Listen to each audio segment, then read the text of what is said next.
I miss Ozzy. Because I would say, Ozzy, it's book. It's not boo. And he'd go, boo. And I'd go, it's not boo. It's book. Boo. Book. Boo. And then I would get angry because I realized I said it both ways.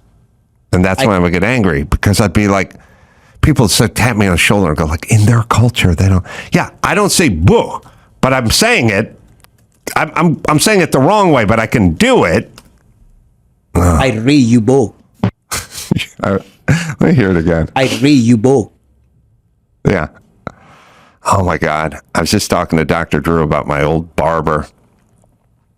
I don't think I was talking about it on this show. I was talking about it with Dr. Drew.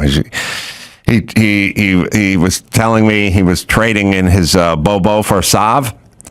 And I was like, your Volvo for a Saab? And he said, yes, my Bobo for a Sav. And I was like, no, it's Volvo. Bobo. Volvo. Bobo. Okay, forget that one. Let's go with the Saab. Sav. No. Saab. Sav. I go, well, you can say V's and B's. You're saying Bobo. Now use that B and put it on the end of your Saab. Sav. No, Saab. Switched. Bobo. I was like, you're doing both.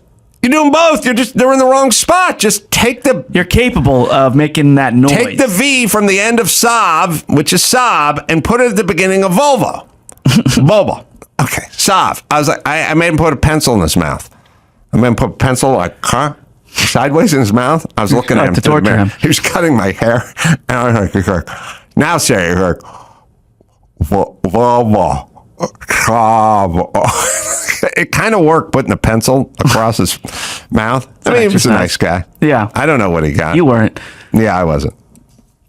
Right, this Bobo in for a Sav. Jesus Christ. You can say them both. Just put them in the right place. Yeah. I don't know. It's hard to say. Like, I know. I'm sorry. I'm angry. I'm angry because I'm going back and forth each direction. Look, I get there's certain letters that we as Americans can't say. Like, I can't say like French words. Like, if you tell me to repeat something in French. I get it. But he could say V and he could say B. He could. He just wouldn't put it in the right spot. Okay. Anyway. All right. Well, speaking of getting those tattoos to show how much weight you've gained, Emily Blunt is actually under fire from an old interview that she did over a decade ago. So the social media clip resurfaced of her mocking a woman's weight. She recalled this experience when she went out to eat at a local Chili's restaurant while shooting the film Looper. So here's the clip from the Jonathan Ross Show. You go to Chili's, you can see why so many of our American friends are enormous. I ordered a starter once and it was like 4 mini burgers and they were as big as proper burgers. Yeah. Well, the girl who was serving me was enormous. You know, I think she got freebie meals at Chili's. Nothing wrong with that. And she comes up and she goes, did anyone ever tell you look a lot like Emily Blunt? And I said, I have heard that, yes. And she went, are you Emily Blunt? And I went, yeah. And she went, what are y'all doing here? So this goes to making the rounds again. So Emily Blunt had to go apologize. Does she, though? Well, she didn't have to, but she did. My argument is don't. I know that your argument. We're now taking lap 2 around Retard Park. All this stuff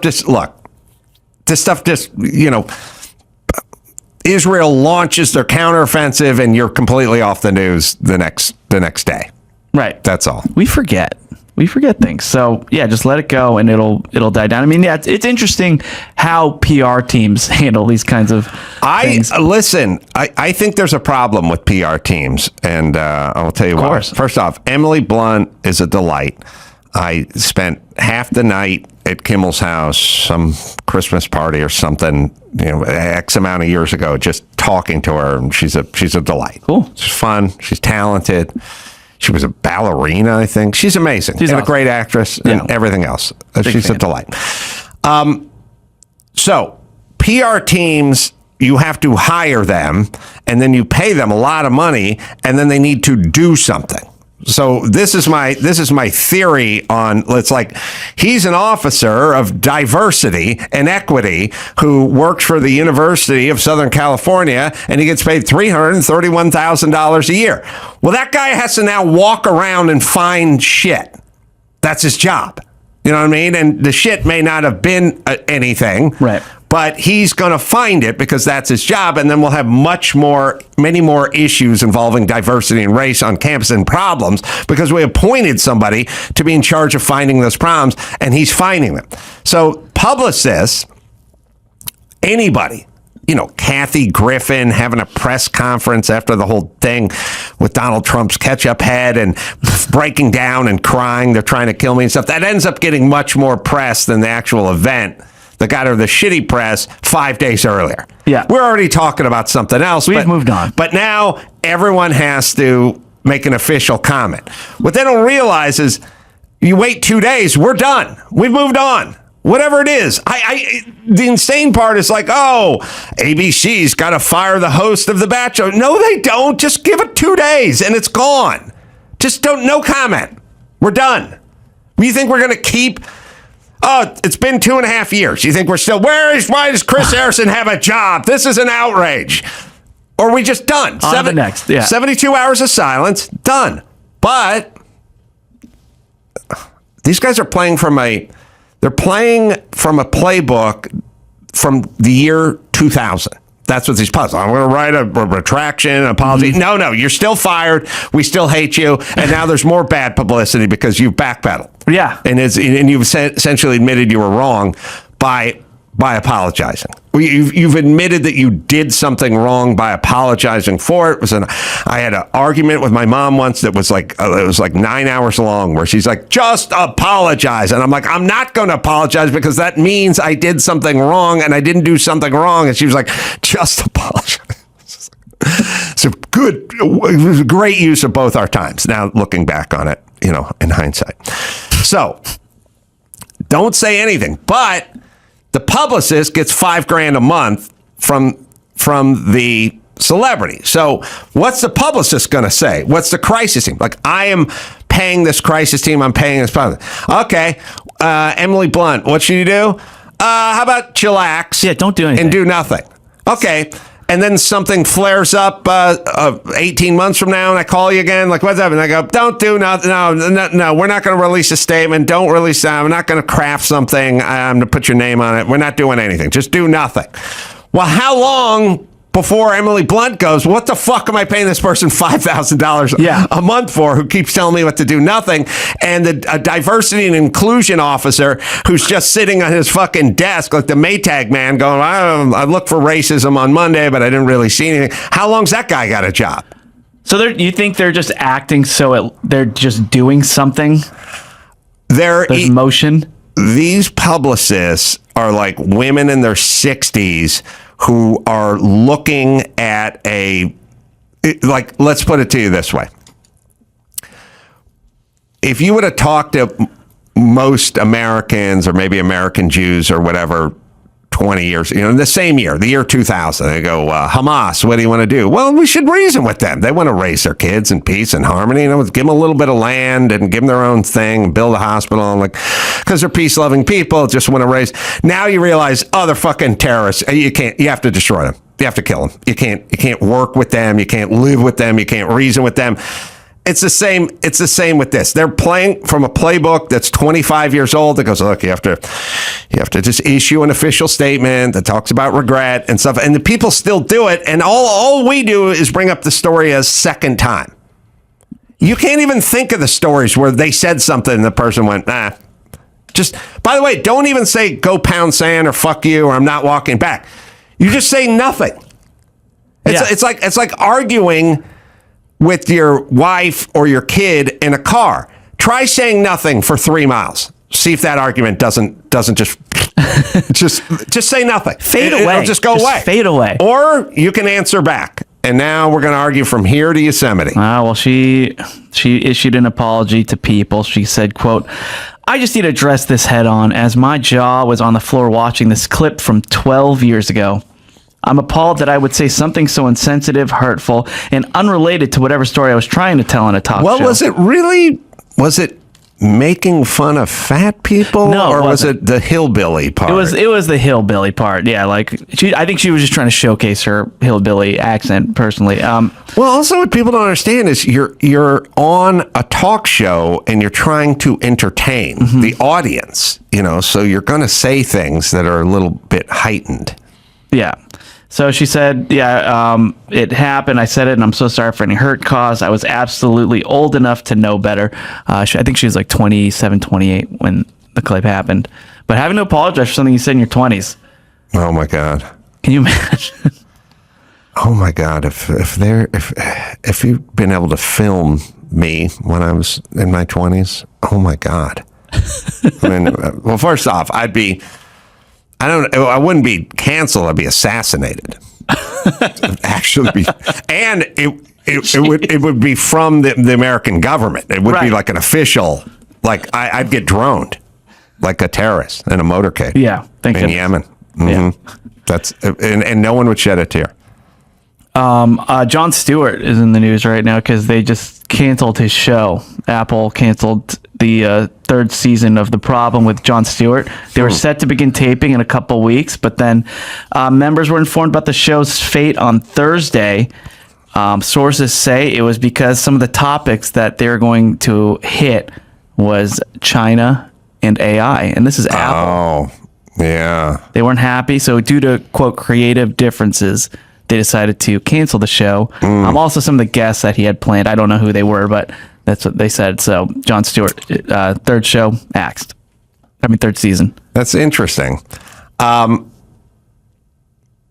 mean, look, everybody,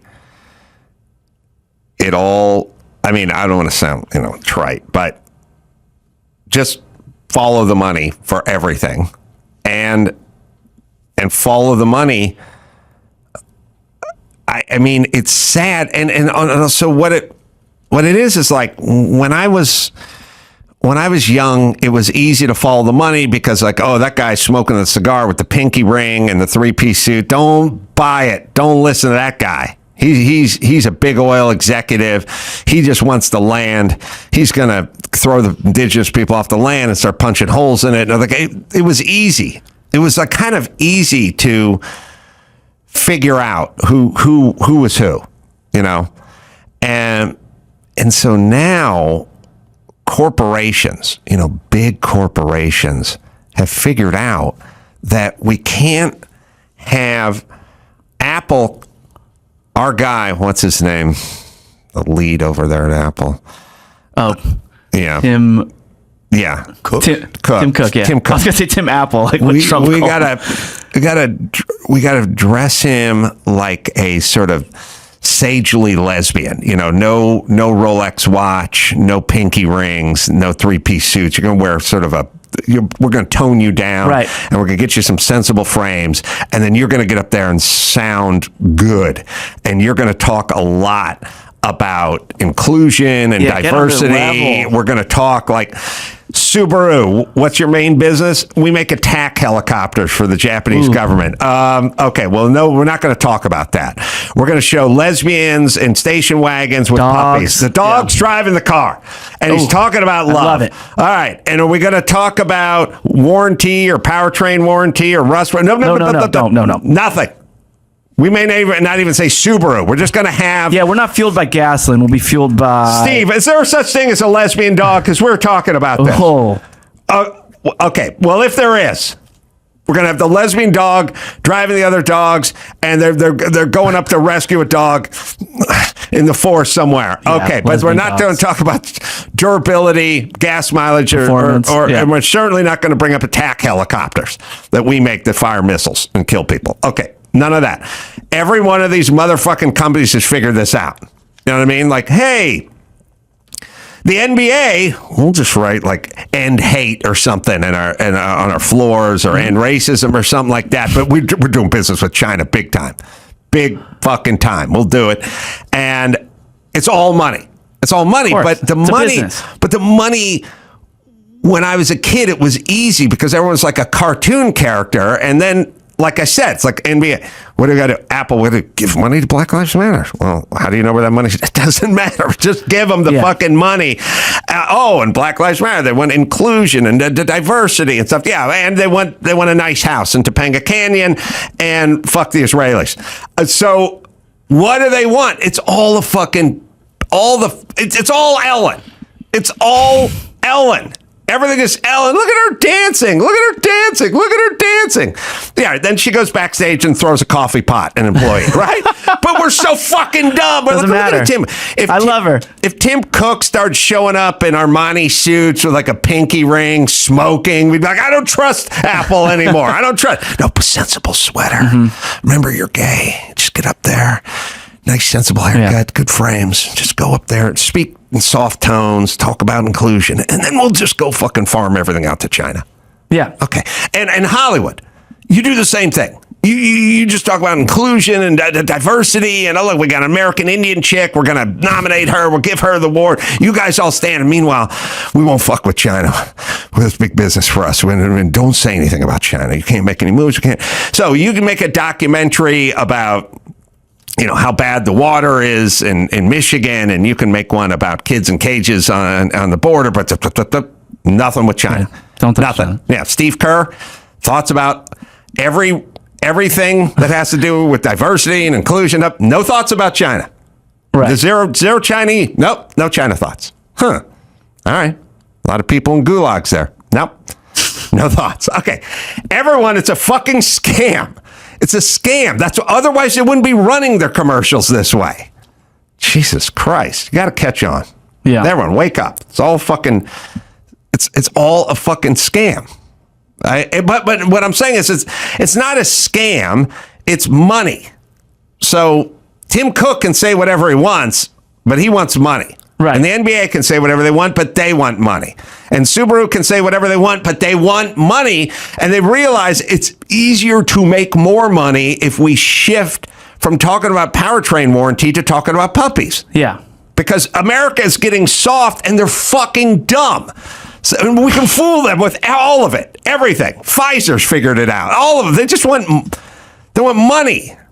But they're picking a non-money angle to get money. And we haven't figured them out.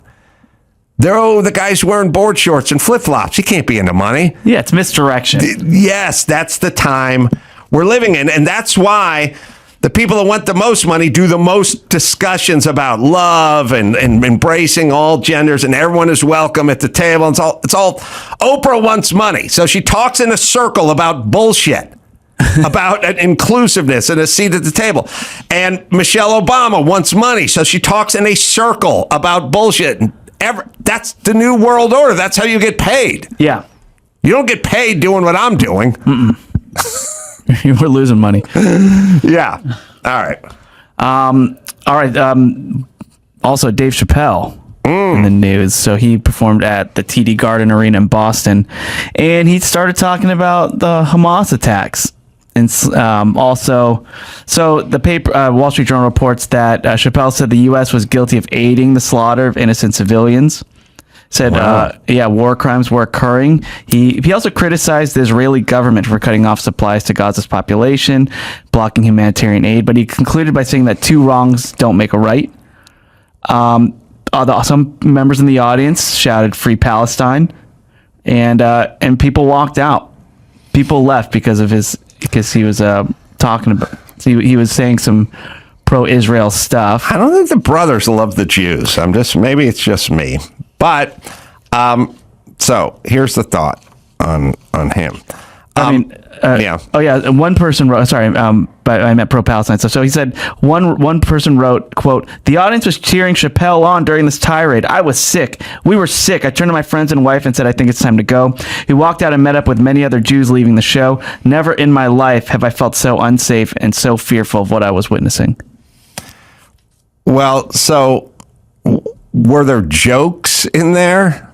You know, and what I'm saying is like, Chappelle has become a deity in comedy, and I don't know if that's a good thing, because I think you need some enemies in the wild. You know what I mean? Like, here's my theory. My theory is like Lori Lightfoot. She's a black lesbian mayor of Chicago, right? Mm-hmm. She gets busted for locking everyone down and then getting her hair cut, right? What's her answer? I care about my hair. Fuck off. She doesn't have enemies in the wild. Who's going to take her down? Who's going to say something? You'll be called a racist and a bigot and whatever else, right? Dave Chappelle has ascended to such a spot in comedy that I think he just walks out there sometimes and goes, I don't need to tell jokes. I'm just going to fucking start talking. Because it's like, you're here to see me, not see a comedian tell jokes. Like, my question is, why is he even drifting into this stuff if there's not a joke attached to it? Right. You know what I mean? I also believe he lights the cigarette as soon as he goes out on stage because there's a no smoking policy, and he dares someone to come in and tell him to fucking not smoke. You know what I mean? Yeah, he's setting a precedent already. He could smoke in the dressing room and then walk out on stage, but he walks out on stage and lights a cigarette. I don't know. This is, I like Dave Chappelle, and I think he's gutsy with a lot of his opinions. I disagree with him on this one, and it's just it's such a cut and dried situation that it's just weird to be on any side of it that's not Israel. It just is. They're the only sane people in that entire region, and the other side does not want to live in harmony with Israel. They want them dead. That's it. We don't need to discuss anymore. Now, we can talk about, but what about innocent civilians? Well, this is a risk you run when you are homicidal maniacs and you would like the other side dead. And you put all your munitions in hospitals and in daycare centers. That's what happens. Sorry, you're going to have to figure something out. The good people of Palestine need to rise up and not support or elect Hamas. It'd be like, what if the Klan was just running the United States? We elected the Klan to run the United States. And then my argument was, but they're not, most Americans aren't racist. I was like, we just stand back and let the Klan run the United States. And, we've elected them. But most Americans are just good, hardworking, honest people who are not racist at all. Yeah, but the Klan has been running the United States for 25 years, and they elected them. Yeah, but most Americans are good, honest, hardworking, God-fearing, without a religious bone in their body. And it's like, okay, but the Klan is running the United States. I don't know what to tell you. Like, well, if that's how it was, then I would say, you know what? I think more people like the Klan in this country than I'd anticipated. That's what I would draw, and I will say the same for fucking Hamas. Okay? So now, here we are, everybody. Yeah. A friend of mine called me the other day, and he said that he trusts me, and he needed me to try to explain this thing to him as simply as possible. And I told him, imagine someone comes to your house and kills your dog. And then you go find them and you beat the fucking living shit out of them. And you finally stop because they beg for mercy and everybody around is going, let him off the hook. And then next week he comes back to your house and kills your other dog. Are you just explaining him John Wick? That's exactly correct. And then does it 18 times. Yeah. And on the 19th time, when you say, now I have to kill this guy, everyone goes, it's not... Two wrongs don't make a right. It's like, what do you mean? He came into my yard and he killed my dog. Right. Now, the first 18 times, I did let him go. Yeah. Now, we need to kill him. That's where we're at, everybody. It's avoidable, but it's not avoidable if Hamas is going to be Hamas and you're going to let them run Palestine. I was listening to one of our throwback shows last evening. Okay. And the title of it had me very intrigued. It was a whole debacle about DVDs and my Newman doc, and I've forgotten all about these stories, but it was the time. It's 10 years old. It's over 10 years old. It's 10 and a half years old. Okay. And everybody had passed on our Newman doc, Sundance. We weren't able to sell it anywhere, do anything with it. We ended up paying to put it on Velocity and paying for the commercial time, which I now look back on. It's like it's a doc about Paul Newman, and it's a great doc. It stars Paul Newman. You know what I mean? Everybody passed on it. Which there's so much fucking inside trader bullshit. I'm just telling you. If you look at the average score of the average doc on Rotten Tomatoes that made it into Sundance, this doc is 25 points higher. There's no fucking reason why. And Sundance, Butch and Sundance, Robert Redford, that's his partner. Okay, that's how bad this business is. That's how bad this business is. Anyway. I do remember all this. I remember. And by the way, it was it not kind of the beginning of you being blackballed for having spoken your mind, sort of thing? Yes. It was rejected from Sundance with a killer doc that had an A-list star in it. Anyway, the reason I was pissed is we ended up buying time on Velocity, and I said, well, if we're going to buy time, then we get to run the commercials, and we ran a commercial for the doc, and the doc was, get it for Christmas, buy the DVD at Amazon, go to Amazon and click through our blah blah blah blah blah. This whole big thing, and as it turns out, Amazon was out of stock. And so no one could click through. And you said to me at some point, Adam, how come nobody but you checks on it? And I always go, because nobody cares, Drew. Nobody cares is the answer. Nobody cares. I don't know why they don't. So I bought commercial time, ran a commercial for my DVD, told everyone to go to Amazon and click through it, and Amazon had been out of it for a week and didn't get it for another several weeks, and nobody ever checked with Amazon to see if they had it in stock. When you say nobody, you mean your organization? No one in my organization, no one in Film Buff, whoever distributed the thing, nobody. Nobody went to Amazon and clicked on it to see how many units they had or if they had it. Nobody. Okay. But is it because they're bad people, Drew? Or because they're weak people?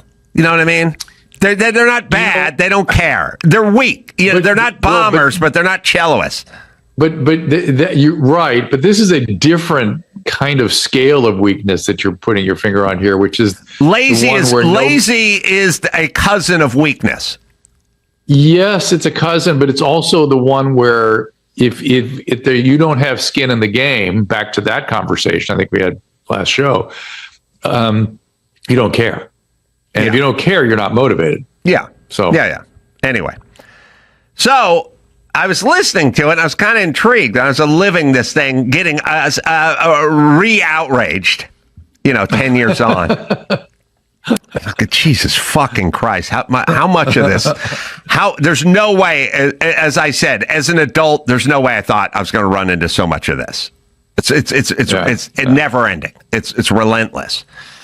So this is 10 and a half years ago, Drew. But at the very end, a guy called in and he said, what do we do about political correctness and how do we fight this? And I want you to hear a version of you from 10 and a half years ago on this thing that's happening. I would have no idea. Well, you're going to get an idea. So meaningful to say, but go ahead. Here we go. Yeah. Let me just take one call up here. Chris, 38 Seattle. Oh, dude. Mm-hmm. Yes. Hey, I just wanted to say you guys did great on Sternhurst Asylum. By the way, both of you really were great on the Howard Stern show, doing the Sternhurst radio show. So good job. Thank you. But hold on, the asylum thing. They had us each do it. All right. Here we go. Talk about that. No, I want to talk about his question. All right. Go ahead. Gotcha. I wanted to know how either of you would fight back against rampant political correctness at work. Ugh. Well, look, the only way you work at a law firm too. All right, this is 10 and a half years ago. What would I say? Punch in the mouth. They don't understand anything. We have to just fucking tell them to shut up. We got to move forward. We got to punch them in the mouth. But I already qualified it, though, by saying this is a law firm. He's in trouble. I know. He's going to be. I know. Okay. We're going to listen to it. How either of you would fight back against rampant political correctness at work. Ugh. Well, look, the only way you work at a law firm too. All right, the only way to fight back is the same way they fought back in the 20s, 30s, and 40s when organizers got people together. And let's not forget, those people were beaten by thugs, like in front of the factory. We're talking about unions. Yeah, cops were shooting into the crowd. The Dodge brothers hired thugs to come on out and just, but back then, your peaceful protest turned into a bloody mess. You forget, I forget which side Ronald Reagan was on. He was involved in one of the bigger riots. There was a lot of it. I mean, bones were breaking. Yeah. Now stones are breaking. They're busting your balls. Oh. Now, here's the deal. Chris, here's what I would do, and I've tempted to do it in other places where I've worked. When they have one of those meetings where it's a mandatory cultural diversity meeting or a mandatory sexual harassment meeting, you need to get together, everyone on your floor, and go in unison, we're not attending. And we believe it's infringing on our rights. Make up a religion, say it's infringing. And here's the answer. If somebody on this floor has an extensive criminal history that involves sexual crimes or rape or hate crimes, sorry, you must go. Yeah. To all of us with a clean record, we're not going. And if you terminate us for not going, it's going to be a wrongful termination. Because there's no other facet of life. You must go to a DUI class, Drew. Why? I've never had a DUI. Sorry. It's mandatory. I don't drink and I don't operate heavy equipment. Sorry. You're going. You know what I mean? Yeah. Ironically, the people don't have to attend these meetings, work at brothels. The people that work at accounting agencies must go to these things. You just have to say no. I would say no. I would just go, I'm not going. And they would go, well, then we're going to have to let you go or whatever. I think he's talking about even just common language. Well, that's where it starts. Listen, you got to, sorry, I've said this 200 million times. If we're running a long form thing, you have to hover over the pause button. Okay. Yeah. So let me. I want to sort of relive that kind of moment. Mm-hmm. I would have had zero probability that I could have supported your point of view or done what you were suggesting. I don't think I could have done it then, and under no way could I have foreseen getting COVID is where we ended up. Right. That's what gave us COVID. It really is. Yes. This. Not doing something back then. Yes. When we should have. When we're being crate trained. We're being crate trained as adults. We were being crate trained as adults. Go to this meeting. Yes. Why? It's mandatory. Yes. Why? It's a sexual, but I'm married for 20 years. I'm Mormon. Go to the meeting. Yeah. That we're being crate trained, and it set the table for COVID and beyond. Correct. Whatever's next. Absolutely. Please do. All right, consult but your crystal brain. there's only 90 seconds left. All right. When did you listen to me 10 and a half years ago versus Dr. Drew? I couldn't have. I didn't have. I'm too weak. We all listen. 2 weeks. That's where it starts. And as an attorney, it's wrongful termination. If they fire you because of some language or some whatever, you can sue. You understand something. We live in a world where two-thirds I don't of people care. Sue. Get everyone together. I think you need a better plan. Better plan than everyone there. Do you have these meetings? Unfortunately, yes, we do. Okay, and good. I'm in the learning and development section, so actually I've got to be the one teaching some of these classes. First thing you do is organize everybody and say, no, none of these meetings. And by the way, there's no correlation between when these meetings started and workplace incidents of sexual harassment. I'm going to tell you that even to maintain their license with their local bar association, they have to document they've attended these things. I'm telling you. No. They will lose their license if this guy doesn't. Then they will sue them.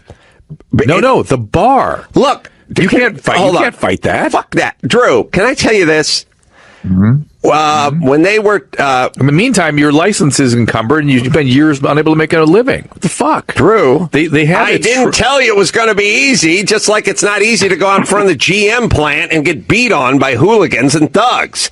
Of course, let everyone go. Look, if you stop working that press punch right now and go up front, there's guys with baseball bats waiting for you. And they went out front and got it from the guys with the baseball bats. Some worse, many killed. But I would listen to this. The reason they're willing to do that is because they weren't getting paid. They were getting abused in the workforce. These guys have a lucrative living that they'd have to turn in. Right. Be a puss like Dr. Drew. I'm just saying, how do you motivate people? I'm telling you, you go from cubicle to cubicle. You get a united It's not front. going to be cubicle. It's going to be front window, corner office to corner office. Do nothing. Matt, go ahead. Matt, go I'm ahead. suggesting Matt, a different Matt, plan. we're done. Go ahead. It's over. Be a puss like me. Be a puss like me. That's what that episode should be called. Nothing. Be a puss like Drew. Do nothing. That was 10 and a half years ago. I've tried to sound the alarm. I remember. Well, first of all, there's something interesting in here, which is that it is the attorneys that brought us all of this. Yes. And they brought it at a time when I watched people with serious personality disorders abuse the legal system. And when the legal system caught on to what was happening, they put slap cases in and things like that, put barriers on their ability to act out through the courtroom. And then they became the attorneys. Yes. And then they became the judges. And then they became the politicians. And that's the stage we're in right now. Yes. It's not good. It's not good. I agree. That's from... Everyone listen to me. Was it from January 2015? I'm sorry. Yeah. It's 10 and a half years ago. I told everyone, you better fucking stand up. They don't understand anything but a punch in the face. They will keep going. Now we're sitting around going, yeah, wrongful termination, sue CBS News, sue your employer for trying to get you vaccinated, and slow their fucking roll. We understand now what I said 10 and a half years ago. But like everything, Adam, it takes what it takes. People have to get to the point where they can do these things. Just like the guys getting beat up by the union leader, by the mobs. We have to wait for dumb people to listen to me. Me. I'm dumb. Listen to me. I'm weak. No, you're just weak. You're just weak, Drew. There's nothing. You're not dumb. You just lack character. No. Fuck you. No, I just said there is no solution other than punch in the mouth. You were still in thank God we're there. You were in a negotiate. You're not there. You're not even close to negotiation anymore. You can't. No. You want to negotiate with Hamas? Now we know it. Or you just want to bomb them? Now we know it. Right. We're there. Right. You want to talk to Iran about their nuclear program for another 10 years? You want to get a bunker buster? Well, there's been allegations against you vis-a-vis Epstein, and you've always defended yourself quite vigorously, which I appreciate because I don't, when you get the no comment, it smacks to me of a possible guilt, but you've always been up front about it.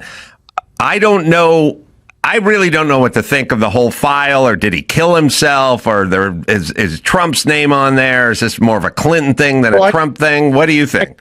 I can tell you a lot about it. First of all, the reason I spoke out is I have nothing to hide. I've never touched another woman or had even sexual contact with another woman since the day I met Jeffrey Epstein. I'm very happily married. I have been for 49 years, and I hope to continue to be married and love my wife forever. So I never had anything to hide. And the woman who accused me dropped all of her claims, all of her lawsuits, and ultimately admitted that she may have misidentified me and confused me with somebody else. So I have been, completely, found innocent of anything. So I have nothing to hide, and therefore I'm willing to talk about it.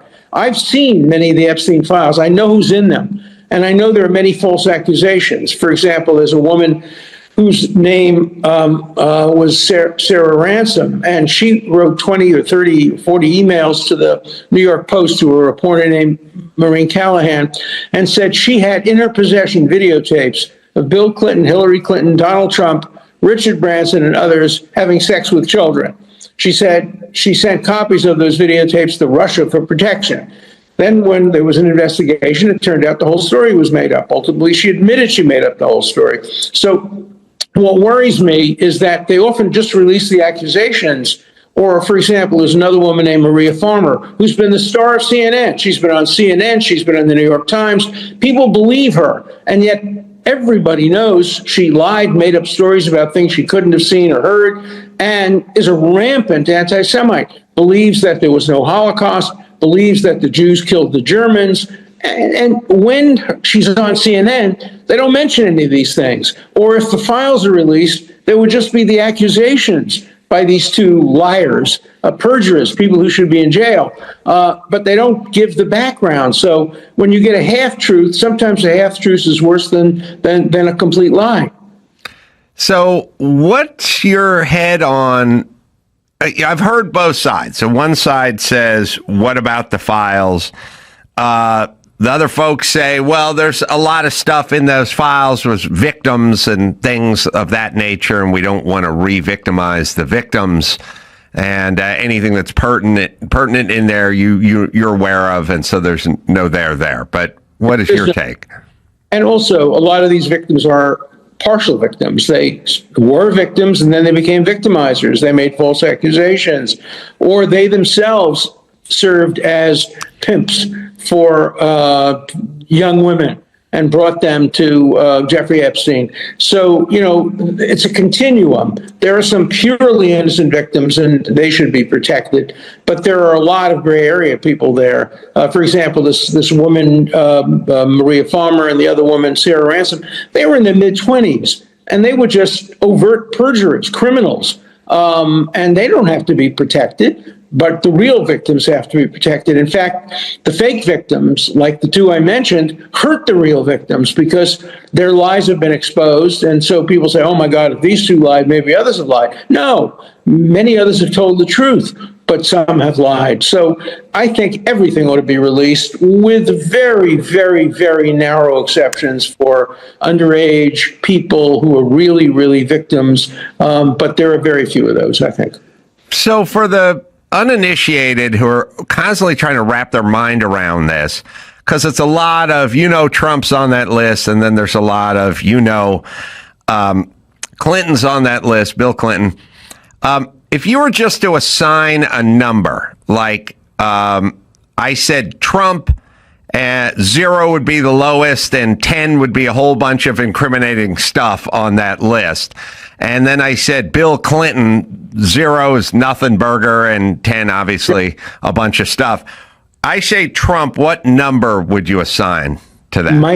Minus 3 in terms of criminality. I mean, he knew Epstein before anybody had any suspicions that Epstein did anything wrong. That I've read about in the records.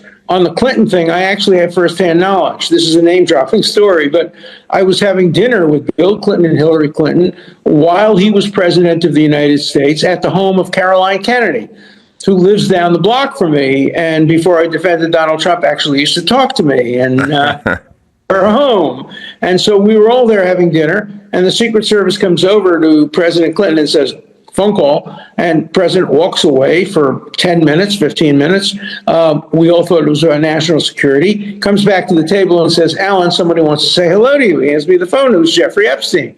So I have firsthand knowledge that President Clinton spoke to Jeffrey Epstein for 15 minutes. What did they talk about? I have no idea. What did he talk about with me? He asked me whether I was having a good time in the vineyard. So, there are many people who are on his plane. I was on his plane. Of course, I was his lawyer.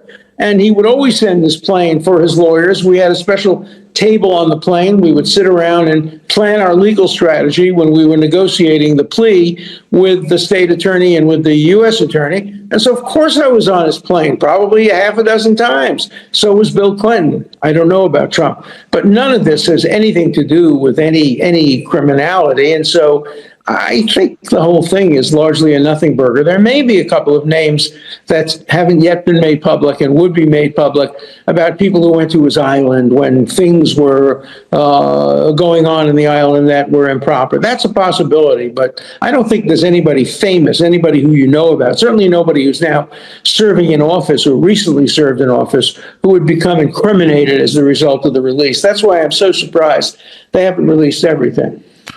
Well, what do you think? How do you think Epstein made all his money?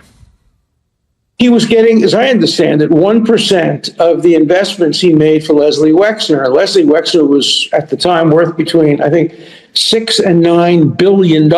Just do the arithmetic. 1% of that every year buys you some pretty nice houses on nice islands in the Caribbean. So that's a possibility. I know he got a lot of money from a lot of wealthy people, giving them tax advice and other economic advice. I don't know what the advice is. He only gave me advice once, and he advised me to buy a certain mutual fund of stock, and it went to zero. So I have nothing but contempt for his ability. Fortunately, it was a small amount of money. Did he? Where do you come down on the suicide versus somebody took him out in prison? I don't think we'll ever know for sure, but my inclination is toward suicide with the help of prison guards. He couldn't have committed the suicide without them turning off the video, without them making sure they were away for a coffee at the time it happened. So I don't think it was just a suicide. And already we know that a couple of the people who were there at the time have been fired from their job. So that's my best guess, but it's only a guess. See, I didn't know him at the time. I had ended my contact. This is going to surprise people, but when I helped get the deal for him, where he was sentenced to 18 months in prison and had to register as a sex offender, everybody calls that a sweetheart deal in retrospect. At the time, Epstein hated it. And he fired me, and he refused to pay my fee. And so my relationship with him essentially terminated when I failed to get him out of prison and failed to get him not to have to register. So I didn't really have much contact with him after that. I did have some phone calls because he would call me about the case, but nothing substantial. Yeah, so he's been in the gray area for me, too. Sometimes there's a check out, and sometimes there's just a leave. Oh, key card collection. Yeah. Mm-hmm. I mean, it's like when I check in, we're agreeing to when I'll be leaving. Yeah. It's not a mystery around it. There's no question mark about you leaving. It's not open-ended. Yeah, you're like, you going to stick around all week or They what? just want to high-five you on the way out. Yeah. Check the minibar purchases. Yeah. Yeah, it's weirdly unenforced that sort of kitchen and kiosk-y thing that's in the side. It's got a couple of beers in it, a couple of wine coolers, and some Cheetos and stuff. And there's times when you grab like a Bud Light and turn around and look, and there's nobody there. And you're like, well, Carolla just shot yeah. But there's nobody behind the. Well, what do I do with that? Fuck it. I just drink it. You know what I mean? Like, or there's people checking in, you're in line, you're like, I'd just like to get this here. Yeah, that's right. I'll be done with the beer by the time I get to the front of the line. All right, what do you got, Mayhem? Oh, man. First up, then, horny cop. Take her to horny jail. A female cop under investigation for vowing to ticket everyone over her lack of sex. She went TikTok viral and then deleted the post. But I think we got a screenshot of the lady. When did women get so horny? Like, I feel like there was a whole industry built around Spanish fly when I was young because women weren't horny. And so somebody invented something called Spanish fly. It's actually a Bill Cosby bit, which is a little bit interesting. Yeah. You know? Yeah, but it was supposed to be cockroach legs from Tijuana that made women horny. But now, every time I turn on the news, there's some school teacher out of Florida banging around with their 6-year-old. You want to know why? What's going on? It's a symptom of a worldwide phenomenon called TikTok tarded. They suddenly get all fired up and all their friends are juicing them up and then all their guy friends to get attention. It's an attention economy over there. Maybe also, let's put it to you this way. When I was in high school, what percentage of my female teachers owned a vibrator? I'm going to go way less than 10%. Well, but they were hand cranked back then. Yeah. Made with cat gut. Yeah. No, I think, all right, I'm going to be generous. I can't picture Mrs. Sontag with a rabbit, you know. I don't want to picture any of my teachers with it. Even Mrs. Parker. Okay, so Mrs. Harvey. So I'm going to go way less than 20% had something in the nightstand. I feel like over 80% of female teachers now have something they got on Amazon in the nightstand. I think so too. Yeah, so school is wild now. Things are different. Things are different. They're younger. I went into my kid's school once. A chick was like 26, wearing go-go boots, had a piercing in her nostril. You know, she's good to go, right? Yeah. So this is a new era. Women got a lot of vibrators and a lot of nightstands. And I just think that we just upped the ante. Yeah. It's a new, like, liberated age. And we've taken them, we made them cops and other sort of masculine testosterone roles, and now they're taking charge. So I think it's on. Yeah, and is she this cop telling people that when she's ticketing them? I feel like a couple of guys in, somebody's going to go, well, I'll take care of that for you. Yeah. I think TikTok, look, and she wasn't a bad looking officer. I asked her for a number. She said 911. Yeah. I mean. Well, she going to say something? Let's see. Not see, this is TikTok tarded right here. Yeah. It's just simple content because the bar is so low to make a nice video, and that was it. And that goes buck wild viral, and then all your friends are calling you. Mm-hmm. And then they start an investigation.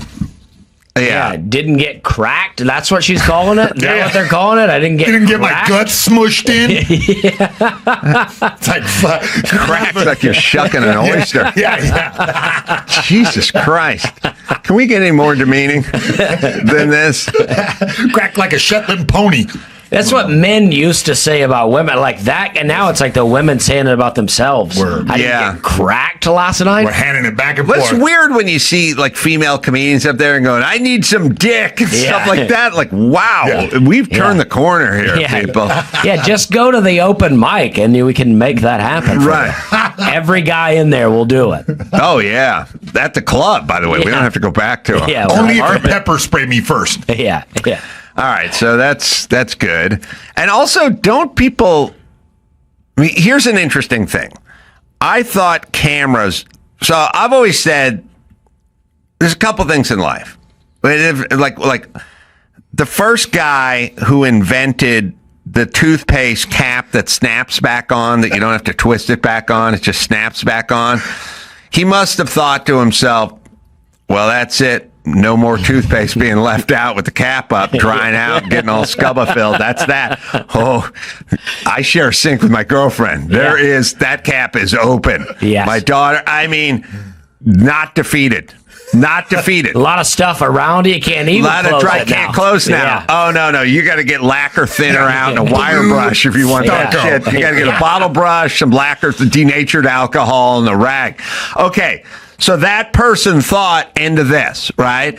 And then another person thought, well, look, when the smoke detector, when the battery gets low, we'll just have a 30 decibel siren go off like every 28 seconds. They'll be replacing these batteries. Lickety split. No, you underestimated us. No. You do not realize what we're capable of. People live for years with that. The cap's up. The thing. You know how many bags of chips where they have the zipper closed on the top? They're just gaping open and sitting on all day, every day. Everything with a mayonnaise with the pop cap lid in the fridge with the pop 21 gun salute straight up. They didn't pop it down. Okay. When somebody said, we're going to put a camera in this 7-Eleven, we'll put the camera up there. No more robberies because we got it all on film. Oh, no. Robberies went up tenfold. Yeah. After that. And I think when people are like, look, when you have cameras and Ring doorbells everywhere, no one's going to film themselves in uniform, like saying insane things and then put it up on the World Wide Web. Nobody. Oh, no, it's on. I see people filming themselves like in their airport uniform talking about wanting to kill certain races and stuff like that. It's like, are you nuts? Yeah, how long Southwest going to employ you? People film themselves showing how they rip off the government to get food stamps, and I'm like, well, that you don't give yourself away. No, everyone for a while on TikTok again was doing a thing where, hey, I found an ultimate money hack. You just put a check in and then take out all the money. They just like reinvented check fraud. Oh yeah, they're like, oh, they've discovered it. They said this is a free money hack, and everybody got busted. You're just giving yourself away. Yeah. The one guy out here, I can't remember. It was a rapper who wrote a rap song about ripping off COVID money. Yeah. And then he got busted. Jeez. But here's all I'm saying, people. I would say to my kids, let's not chronicle your crimes. Yeah. Whatever it is you're up to, let's not film it and put it up on the internet because it may come back to haunt you. Yeah. So if you're a lady police officer, don't film yourself while talking about getting strange dick. Yeah, and no pictures with guns, right? Because if something happens, they're going to dig up the picture of you with guns. Even if it's a hunting trip, they're going to be like, look, They're definitely going to be on that episode of Dateline. I love guns. Yeah. Pictures, here's what I want. Picture you wearing a bow tie, cardigan, and holding a degree and smiling. Exactly. So in case you ever get brought up on murder charges, it's not you smiling and holding a gun. Right. I'm going to glamour shots tomorrow. That's the one they're going with. Rapper who bragged about ripping off COVID unemployment money was sentenced. Fontrell Antonio Baines, also known as Nuke Bizzle. Nuke Bizzle. Let's hear that track right now. Wasn't he one of the Duke brothers? He was one of the Duke boys, Uncle Nuke Bizzle. A rapper from Memphis, Tennessee, was sentenced to 77 months. Ooh. Dang, that's a stiff. By the way, that's got to be weird for Nuke Bizzle because he probably didn't know a lot of long math. And the judge was like 77 months, and he's like, "Well, that's not too bad. What's that? How many weeks is that? That's 6 years. Oh shit, really?" In federal prison for exploiting the pandemic unemployment assistance. Which if you're in California, you can get away with stuff like that for a long time, but not if you write a rap song about it. Yes. You know?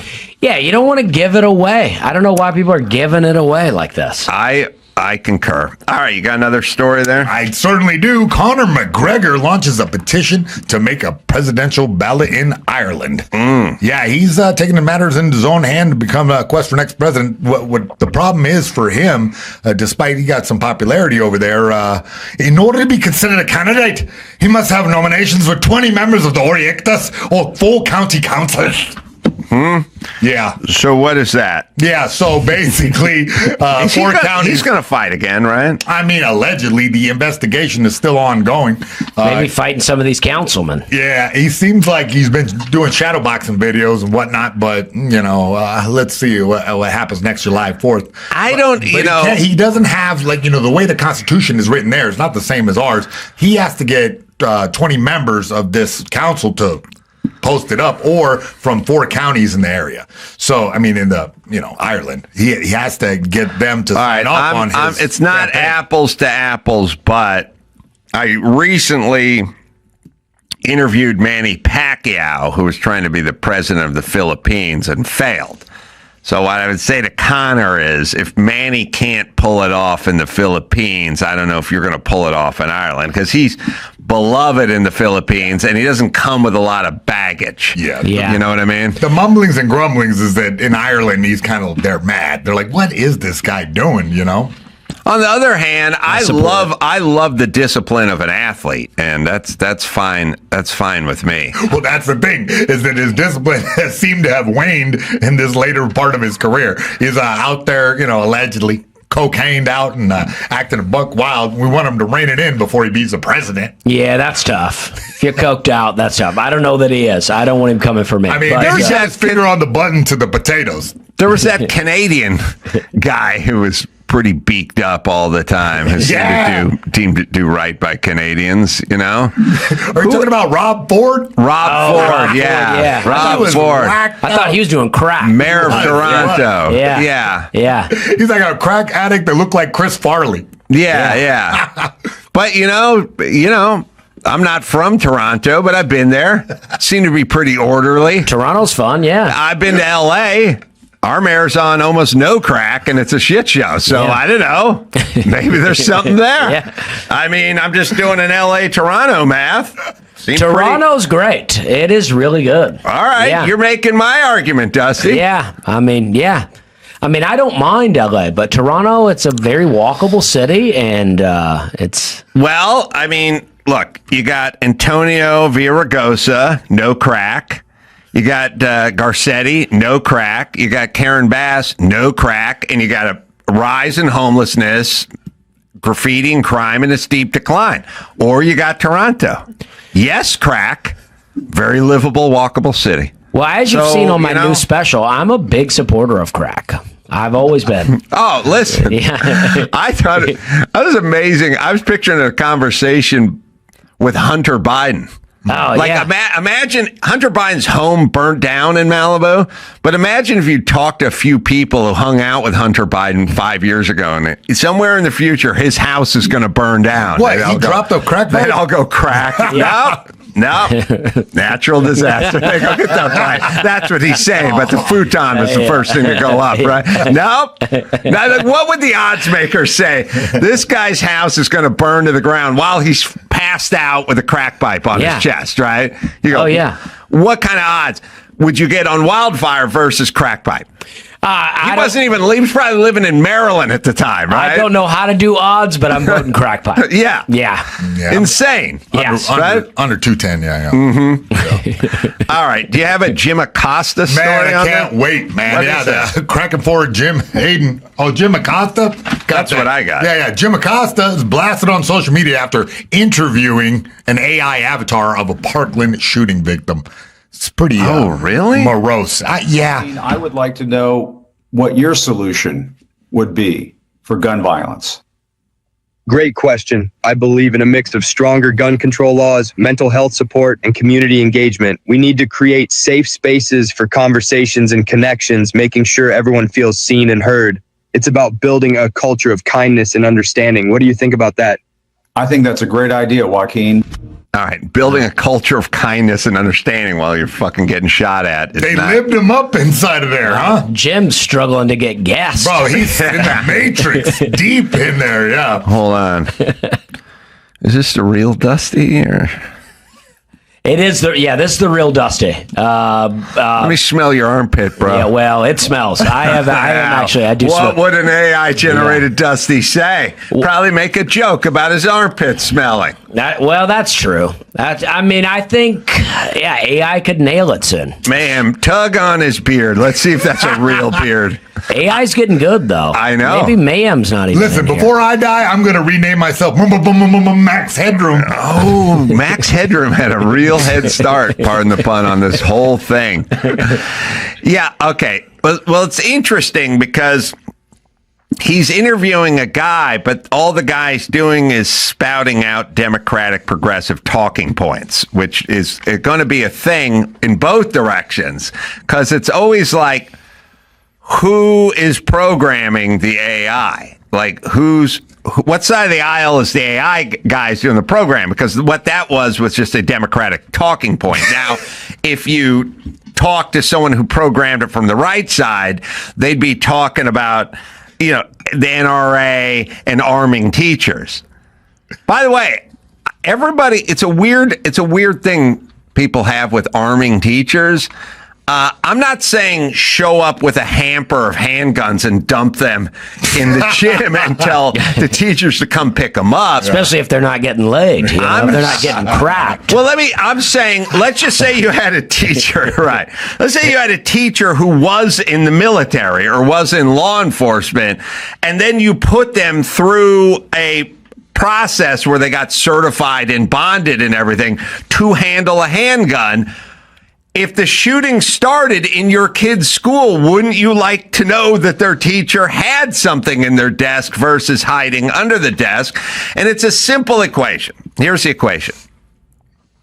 In every movie where there's a bank being robbed and they yell, "Get on the ground, get on the ground," at some point, everyone's on the ground and they're knocking stuff over and pistol whipping people.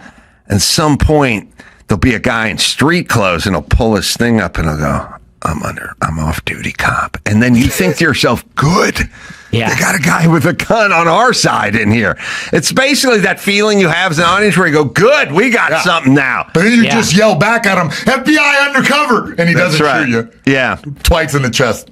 Keanu Reeves. I am an FBI agent. Yeah. The biggest, you may have had some dicky bosses in your day, right? Oh, yeah. You work, you sold pesticides, right? Yeah. You covered Home Depot. Oh, yeah. You had your share of situations. You had a lady friend, and you would take her out to the bar during the day and have some, have conventional sex, in different places while on the clock. All this is true. Yeah. All of it is true. I remember our interview. Yeah. And I remember the details. And I would argue you've had some tough bosses. I've had some tough bosses, Mike Stramat was my foreman. He was a tough boss. Yeah, my boss's name was Stan. I don't want to say his last name. But I had Art Fuss. He was kind of a tough guy. These were tough guys. But there's never been a boss as bad as Keanu Reeves' boss when he showed up for his first day at the FBI headquarters. That clip of him calling him a Blue Flame special. And I mean, he literally just met him in the hallway and started yelling at him before they even knew who he was. You know what I mean?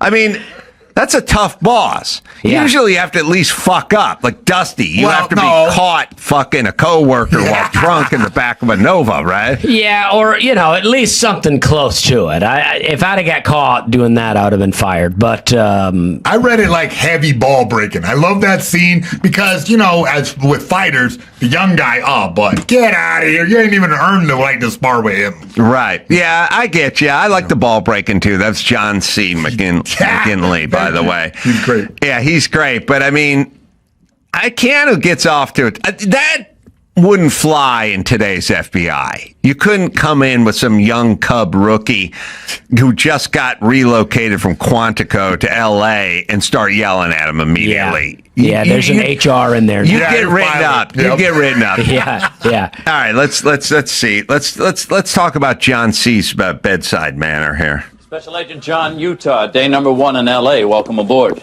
You're going over your personnel record. Very impressive. Thank you. You may very well have been in the top 2% of your class at Quantico, but quite frankly, son, out here you have exactly 0 hours of experience in the field. You know nothing. In fact, you know less than nothing. If you even knew that you knew nothing, that'd be something, but you don't. Yes, sir. You need a solid breakfast, Utah, sir? All the food groups, avoiding caffeine, sugar. I like to make sure that all my people maintain sound cardiovascular fitness. If they don't drink, and we sure as hell don't smoke. Sir, I take the skin off chicken. Good man. That'll be good. This is us. Bank robbery.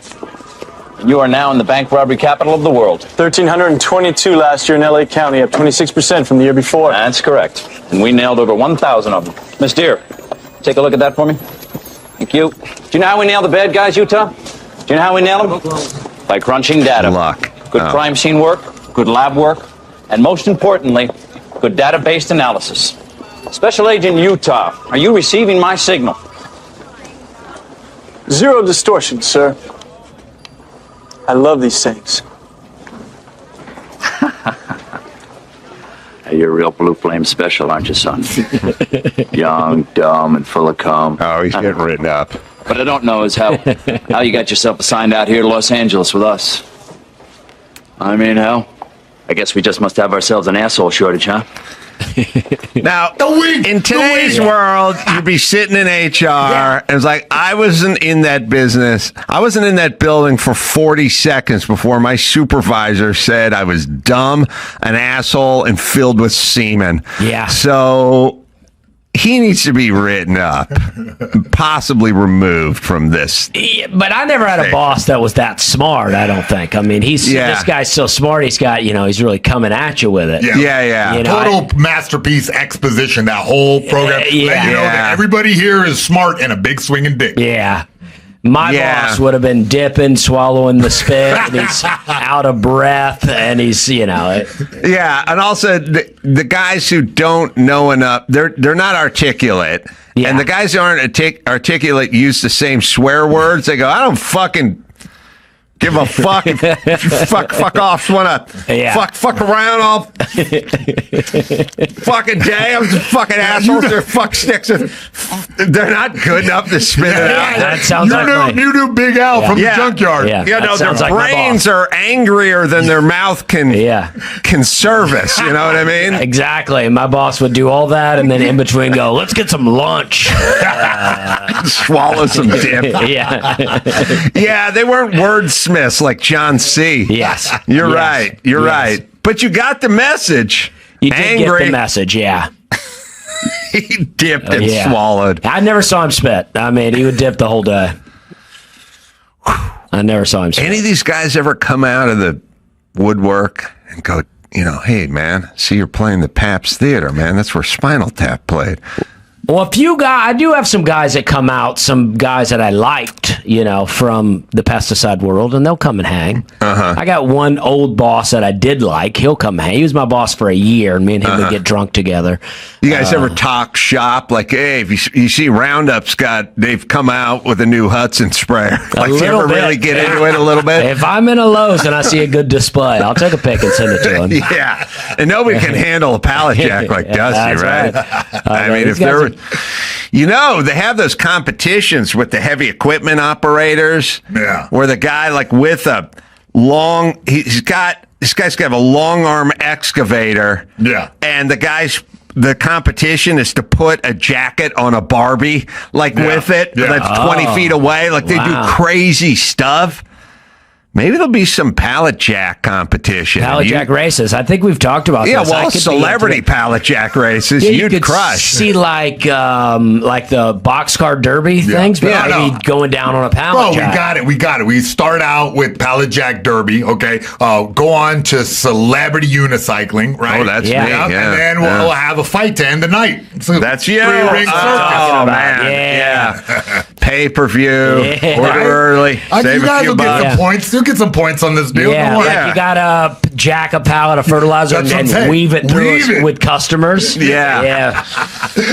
Ankle breaking insurance. Yeah. I could do it on a unicycle. Yeah. Oh, man. All right, listen, we got to wrap this up. We need to talk. Get your people on the blower. Okay. I'll get my people hooked up with your people. I like this. Yeah. Mayhem doesn't have people as a person, as one guy. But we'll get his person with our people. Okay. Yeah, well, plural with a singular. My guy is a girl, too. So Okay. Dusty, always great to see you, my friend. Thank you. By the way, really funny stand-up special, Wet Heat, on Netflix. And then the Night Shift Tour coming to a town near you. Website, dustyslay.com. That's right, dustyslay.com. And I got a whole new hour that I'm doing on the road. So wow. So you can watch the special. You're churning it, man. And then come see the show, new hour. Yeah, get it on. Got to get it on. No choice, they're going to mandate you get it on. Welcome, Dean Kane, into the studio. Always good to see you, my friend. Absolute pleasure. Dean, very interesting guy. Lots of stuff going on. We have things in common. Little Angels, name of the movie, Angel Studios. Great guys over there. Love those guys out in Provo.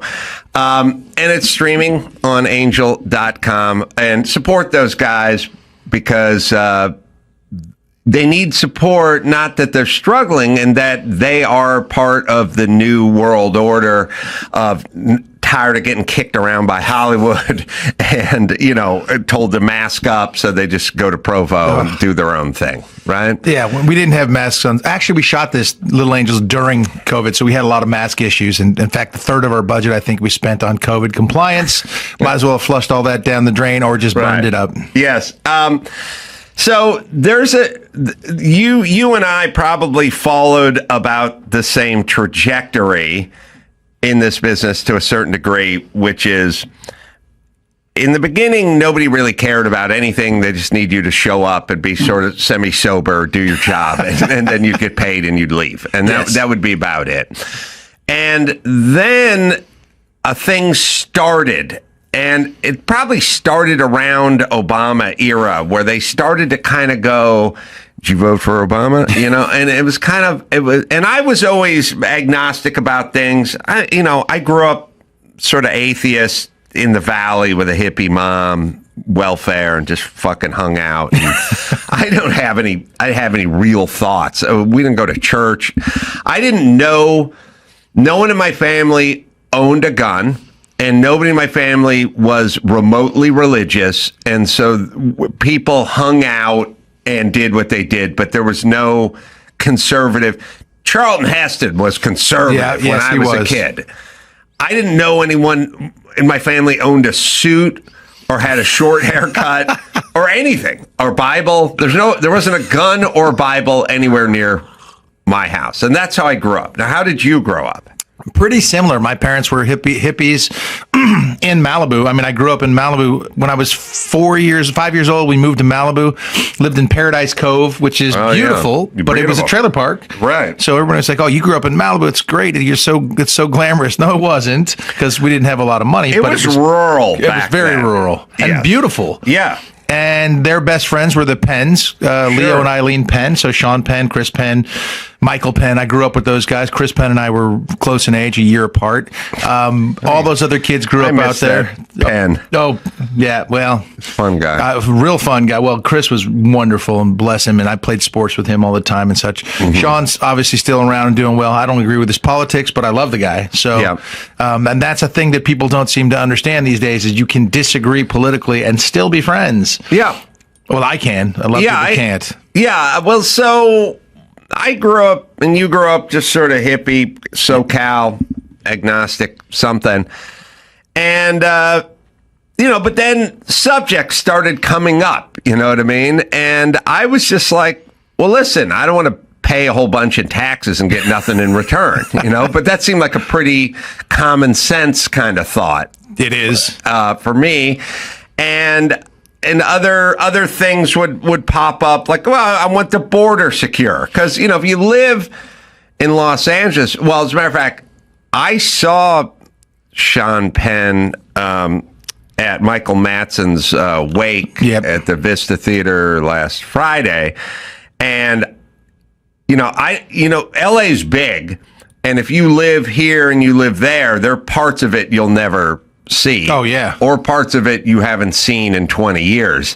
But all of a sudden, Waze takes you to the Vista Theater from Malibu. Right. Or La Cañada, and all of a sudden I'm going down streets I haven't been down in a while. And I'm going down through, Koreatown, whatever, and I see street vendors, and I'm not talking about ice cream cones. I'm talking about full shacks with roofs and tarps hanging down. And all the way down the sidewalk, I can't see what businesses or stores are even in the mini mall. I can't see it because it's blocked. If there's any in there anymore. If there's any in there. And it is literally 3 blocks of salsa and chopping and generators running and food and chicken. And I'm like, this is a complete street takeover, but it's completely what Tijuana... Actually, sorry. It's a lot further gone than Tijuana was when I was young and would go there to party. We used to go there and run around, yeah. Yeah, and you'd see little girls selling chiclets on the streets and guys making tacos, but they did not take over the entire sidewalk. So if you live here, you have thoughts. And you have thoughts about, like, well, maybe if we pay the most in gas prices, there shouldn't be as many potholes. What a concept. Maybe we should get the border taken care of so the place isn't just littered with street vendors, and a couple basic thoughts like that. Not what I would consider conservative thoughts. Just thoughts. Common sense. Basic thoughts. Yeah, and I don't want the homeless taking over the parks. No. I got kids. I want to go to the park. You want to go take your dog to the park. You want to be able to have your kids go out there and play and make that safe. LA has encouraged homelessness. They've paid for it. They've encouraged, giving needles and drugs to people encourages it. Giving a stipend to people encourages it. Not enforcing laws encourages it. The thing about homeless people is, by definition, they can move around. I move around. I got to pull up stakes. You know what I mean? I got to get a U-Haul up in here. I got cars and trailers, and it's some effort. Homeless is just that. You can go where the wind takes over there. you. Yeah. Right. So if somebody says, look, the getting's a little better over here because they provide more and they have more shelters and they don't judge and they won't scrape you off the sidewalk and put you somewhere, then why would you be homeless in a place that was difficult? Why not just migrate to a place that's easy? I mean, it's here. Yeah, it's sort of, the homeless is sort of like saying there's a fence and there's a long fence and we want to get to the other side of it. And you go, okay, well, down 100 yards, there's a hole.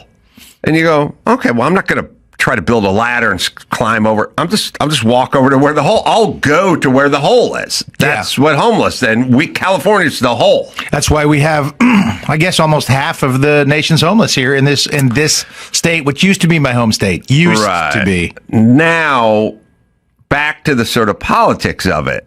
I am simply pragmatic and trying to fix problems, and so I would like less homeless, and I would like lower gas prices and less potholes and things like that. Now, I don't find any of that to be a controversial stance. Nope. Is what I'm saying. And by the way, you want to be transgender, but you can't walk into the girls' locker room if you still got your junk as a dude. Okay. And leave the kids alone. Right. But super basic, straightforward.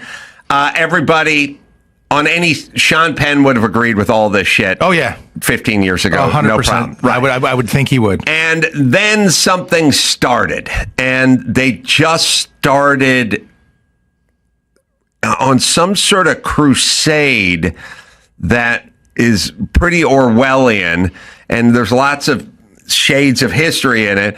And then you had a choice. The choice was go along with whatever the new world order is that they're creating, or stop and announce I'm not going along with it. And then get ostracized and called a Nazi.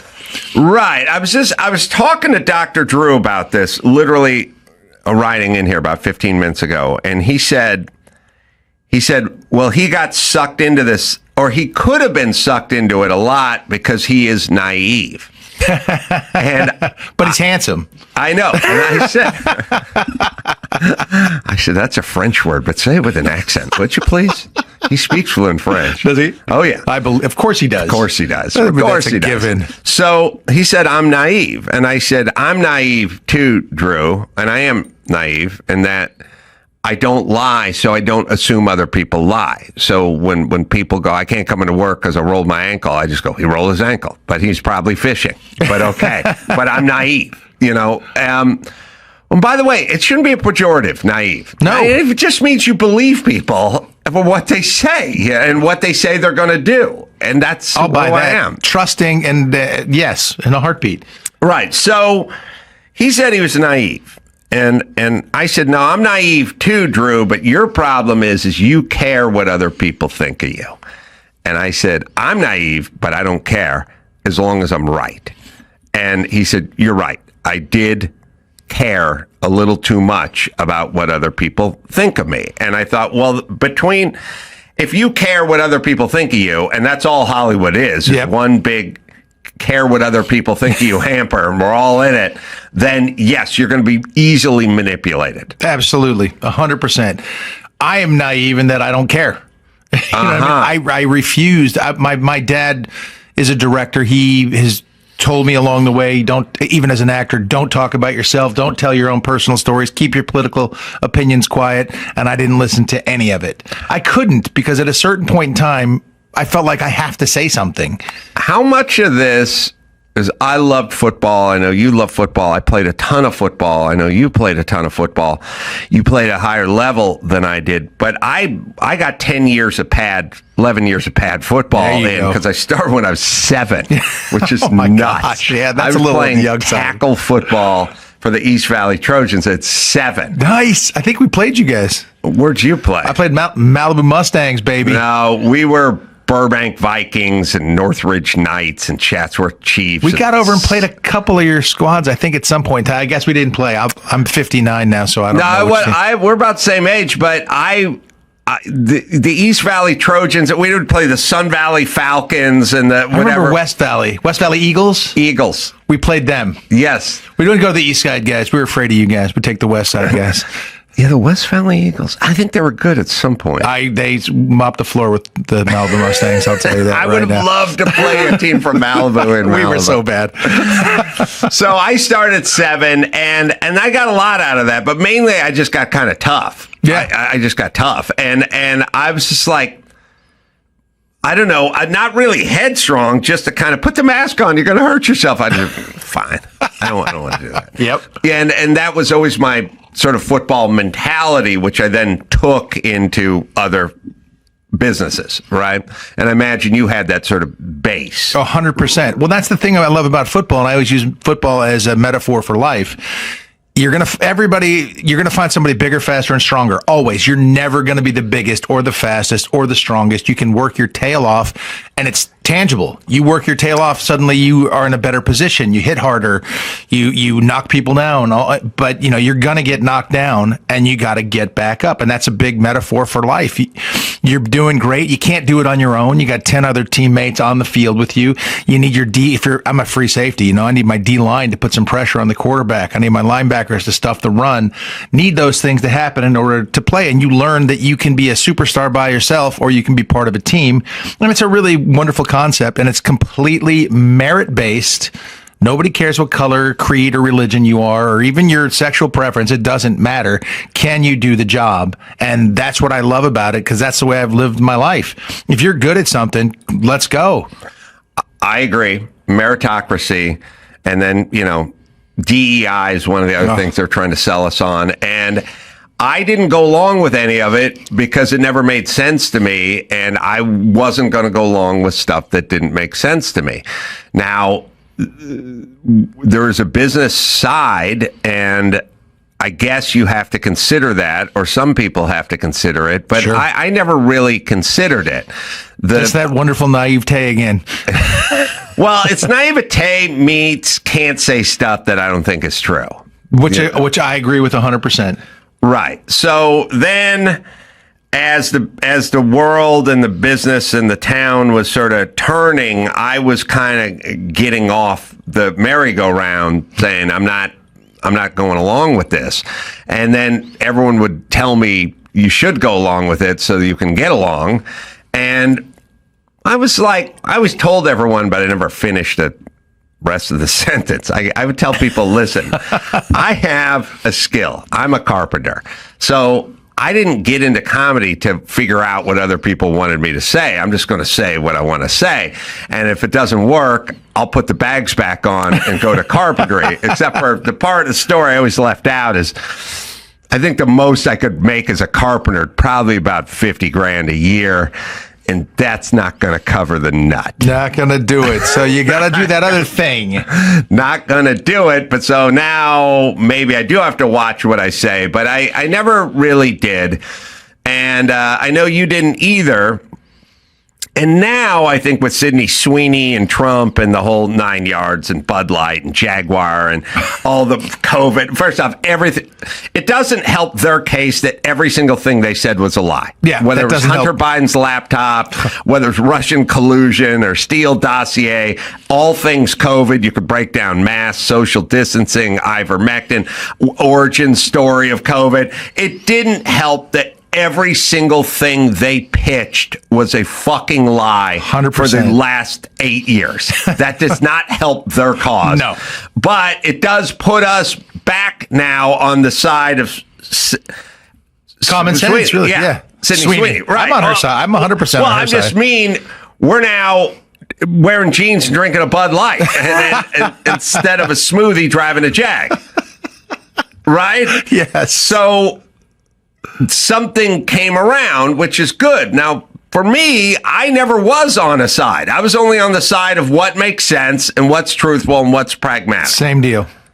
100%. I never, you see those memes. Is the one meme where everybody's standing around somebody and they're like, and it's one person alone and they have a sign that says, yes, I think you're all wrong. Yeah. Like, I feel like that person. I can't, as a father and as a citizen of this country, got to the point where I can't stay silent. And believe me, I was told to stay silent and don't say this and don't do that and don't become a law enforcement officer. And I absolutely refused to bend the knee in that sense. So how do you get from Malibu to Princeton?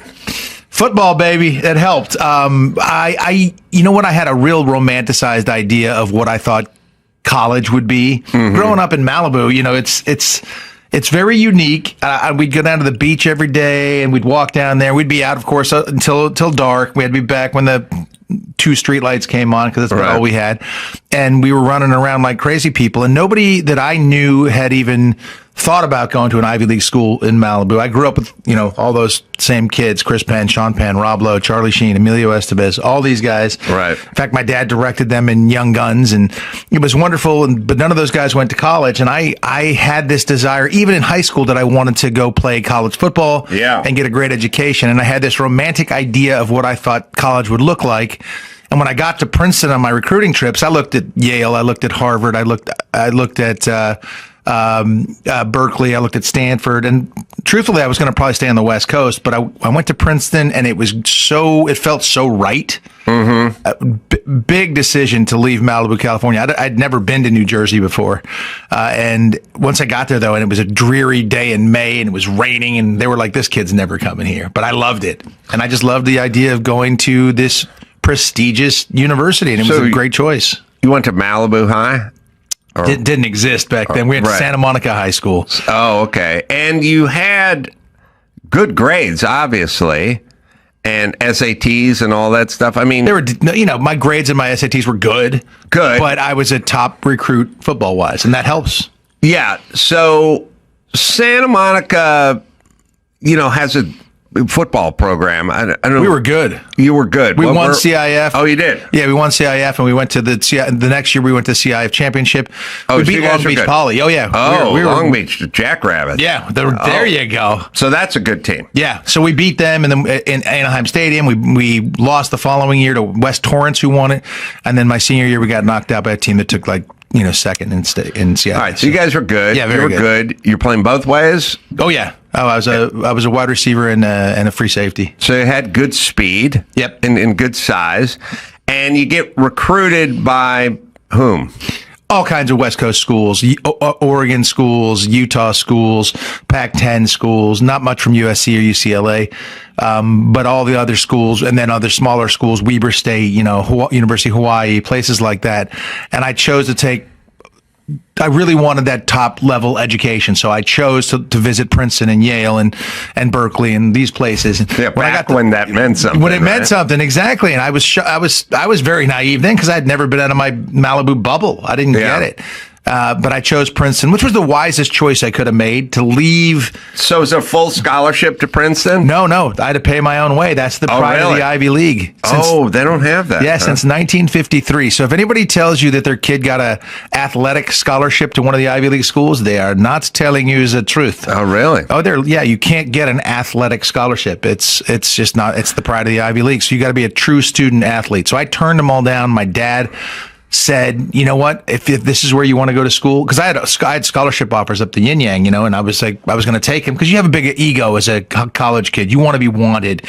People are coming at you, throwing at you. No NIL thing back then, but you're getting full rides and you're getting preferential treatment in classes first, and you get treated well. Right. And instead, my dad had to pay for it. And my dad, in fact, my senior year moved to Princeton. My entire family moved to Princeton to watch my senior year football season all the way through, and I was an All-American. I broke NCAA records.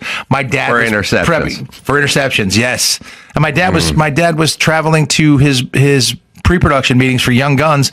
He sold his car to keep me in school. This is your stepdad, right? Yeah, but he's my dad. I'd have two memories without him, and he raised me, and he's the biggest influence in my life, Christopher Kane. What happened to biological dad? He was a philanderer, and mom took off before I was born. Philanderer are so close to philanthropist. You know what I mean? It's like it's so close, but so different. So far. It's like casualty of war. Like, it sounds good, but it's just not. Yeah. Yeah, he was not a very good husband or father. And so my mom left before I was born. He was in the Army. She was down in Georgia, and she went and go back with her folks who were stationed up in Michigan. And I was born in Michigan 2 days after getting there. And then my mom moved to LA, like that wonderful story. I'm going to go be a star with two little Japanese looking kids, because I'm quarter Japanese and our given name was Tanaka. And then my mom met my dad. They fell in love, and he he adopted us, and which is funny because anytime I make a bad decision now, or he thinks it's a bad decision, he's like, that's not a great decision, son. I'm like, Dad, you married mom with no money, 2 little Japanese kids, and no job. Right. I can't do worse than that. But it worked out wonderfully. Brunt workwear. Yeah, the stuff's good. I'm holding it right now. Beautiful, beautiful boots. But they do more than boots. The stuff's comfortable. It's like, I don't want to call it pre-broken in, but it's good to go from day one. You just have to break boots in, saddle soap and whatnot. Not only are these boots incredibly comfortable, but they deliver the protection and durability you need on the job site. Omen is the name of the boot that I'm holding up here. Wear them all the time. Lightweight, water resistant, slip and oil resistant, heat resistant, electrical hazard rated as well. These Brunt boots were comfortable right out of the box. Like I said, other guys, you got to wear them, you got to break them in, you get the blisters. Brunt isn't just about work boots. They offer a full range of high performance gear built for tough jobs. It's Brunt. Check it out. Right, Dawson? Bring home the world's best steak experience with Omaha Steaks. Visit omahasteaks.com for 50% off site-wide during their spring savings event. And for an extra $30 off, use promo code Adam at checkout. That's 50% off at omahasteaks.com and an extra 30% off with promo code Adam at checkout. See site for details. Chime. Yeah. How about your long-term finances, huh? Giving that any thought? Now, through Chime, you can be smarter about how you manage your credit scores, because that's really what you need, because it saves you so much money when you buy a house, a car, anything on credit. You got a better credit score, you get a better rate. Build credit history with everyday purchases and regular on-time payments. Plus, get access to credit tracking tools and personalized tips for a stress-free credit experience, all without credit checks, minimum deposits, annual fees, or interest. Yeah, I wish Chime was around when I was young. I could have really benefited from all the great perks of Chime. With Chime, there are no monthly fees, no overdraft fees, no minimum balance requirements. It's Chime, right, Dawson? Make everyday purchases count with Chime Secured Credit Builder Visa Credit Card. Get started today at chime.com/Adam. Chime feels like progress. You ever meet your biological dad? No, he passed away, I think, 15-something years ago. Did he ever know your success? Yes. So it's one of those weird things, and I know you're very familiar with it, but suddenly when I got Superman, there were 3 shows on the network, and there were 3 network stations, ABC, CBS, and NBC. So everything was out there. Huge press thing that went on. And then I get a call one day, and the National Enquirer has found him, and he's doing an interview on Inside Edition or something like that. So the first time I ever saw him or heard from him or anything was watching that show and seeing his other kids, now they were probably 5 and 6 years old, running around with capes on, and he's talking about me. And I've never seen the man or heard his voice. And he's going, I don't want to be Dean's dad. I was just like, what? This is the weirdest, strangest thing. But I never spoke to him ever. Because he lied when he did that. He said he was in Vietnam, and he just continued that same path that my mom had described beforehand. He lied about her. He said that she left him while he was in Vietnam. He never served in Vietnam. One of my half brothers, who's about 4 months younger than me, so there was a little crossover there. He sort of dropped dime on him to me too, and it just wasn't a good example of a father or a husband or anything like that. But my stepfather, who stepped in, Chris Kane, he's my example of a man. South Dakota, he grew up on a farm. He was a bull rider. He's got those small town American values, and he passes on to me. Wow. What a blessing. Oh my gosh. To replace that guy with this guy. It was a great upgrade. Yeah. Yeah, I got very, very lucky. Philanderer to philanthropist. Wow. That's good. It's very good. Also, I'm curious of what your take is on this, because I think I'm a little more like you in that I've interviewed a lot of people, and there seems to be there's 2 schools of thought. There's hey, The first one I don't subscribe to. That's your dad. That's always going to be your dad. I don't care if what he's done. That's your blood. That's your blood thicker than water. I don't even know I don't really know why people say blood is thicker than water. Like thicker is good thing. So it's molasses. But what does that mean? Oh, well, he's your blood. I know, but who's the water? your stepdad's the water? Or who's the water in this scenario? Dude, blood is thicker than water. Yeah, no shit. So's 30 weight oil. So's transmission fluid. So is honey. Shall I keep going? Yes. Lots of stuff's thicker than water. Paint. Easy Living Sears paint is thicker than water. And will last longer on the wall. But who's water? Not Who is the water? You're saying, is my stepdad's water? Or what is he? Which is a valuable thing for life, is water, which is great. But I don't know in this. It's a stupid saying. Yeah. The only other one I don't like either is shit rolls downhill. Like, has anyone been camping? It really doesn't. It really doesn't. I've tried it. That shit all the way down the hill. It does not go on its own. It does not. It needs a little inertia. Twigs, leaves. It does not roll on its own. Yeah, that's not a great saying, but it's true. I never knew the man, so I didn't care. I had two memories without him, and my dad. I guess when I met my dad, it's like no pressure. He just meets my mom, and she's like, come back to the place, whatever. And she's these two kids, and I was like, Dad, and like off the jump. Yeah. So what I'm saying is back to the pragmatism. And I've talked to a lot of people. Like I said, I interviewed Joe Rogan here, and he didn't know his biological dad or whatever. And I would say, you want to meet him? He's like, no. Look, but do you ever feel like compelled? And he's like, no, guy's a douche, doesn't deserve it, and I don't know him, so fuck that. And I'm like, I'm with you, brother. Yeah. Like, I feel the exact same way. If this person. Yes, there is biology, there is blood, but if there's nothing else, then he's a ancestor almost. You have blood with them, but you don't need to meet them. They've been dead for 200 years. Or a sperm donor. Whatever it is. Yeah, and all the effort should go into the person that showed up and did the work. Which was my dad, Christopher Kane. Your stepdad moved to New Jersey to watch you play free safety your senior year. And took a bus to his pre-production meetings and things for Young Guns that he was producing and directing, because he sold his car to keep me in Princeton my senior year and wouldn't tell anybody.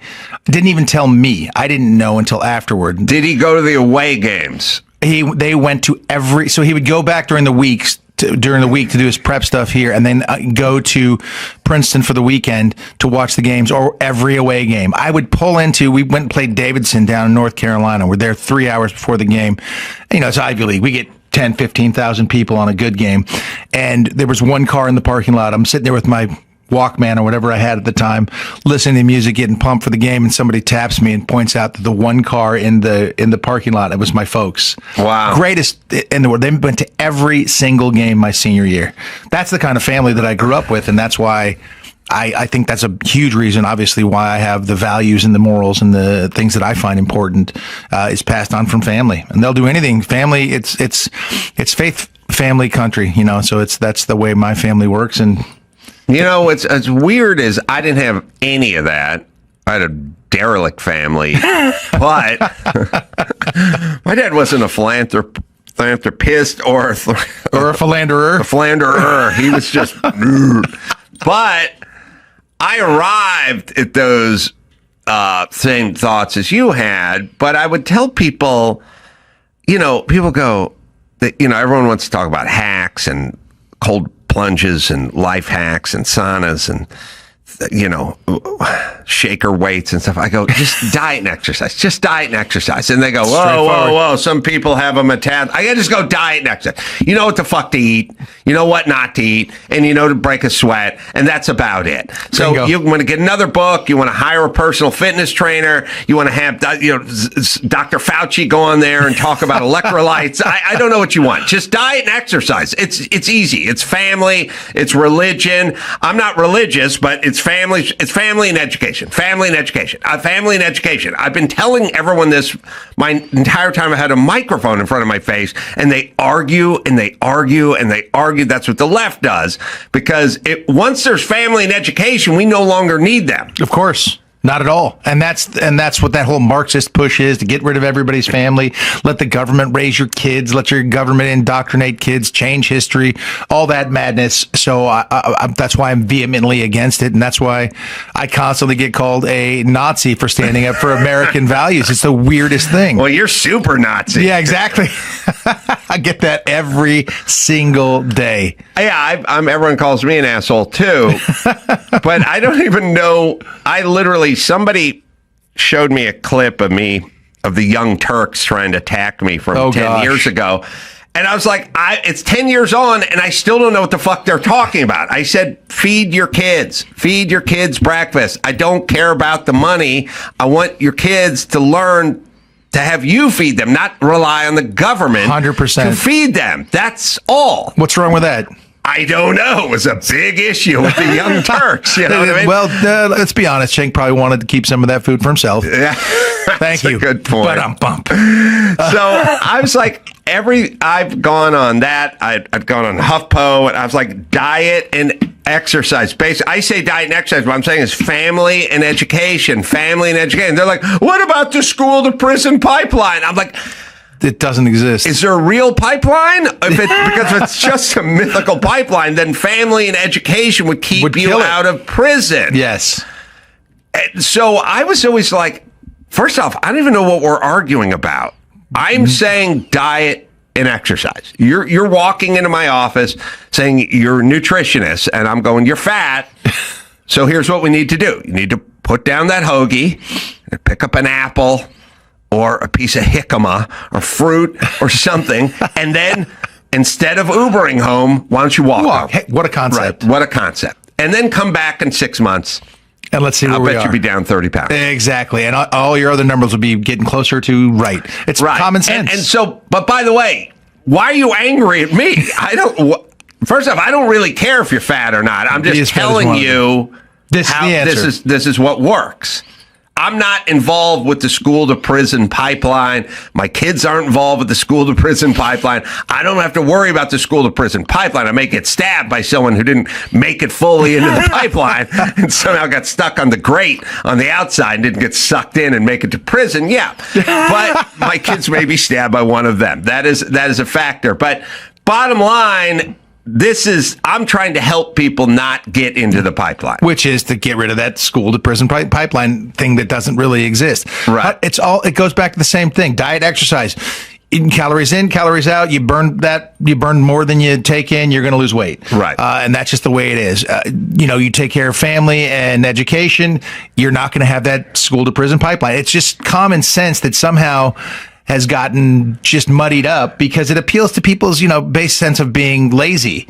I don't know if it's just that sort of nihilism where they just want everything gone or whatever was. I think they just want power for themselves. There is a clip, Andrew. You don't have to find the Young Turks. It's comical. It's weird. They take a clip of me just saying, "Feed your own kids," and I don't care about the money. I care about the message, and then do 10 minutes on Adam's too cheap to feed kids, which is like I say in the body of the piece, I don't care about the money. I care about the message.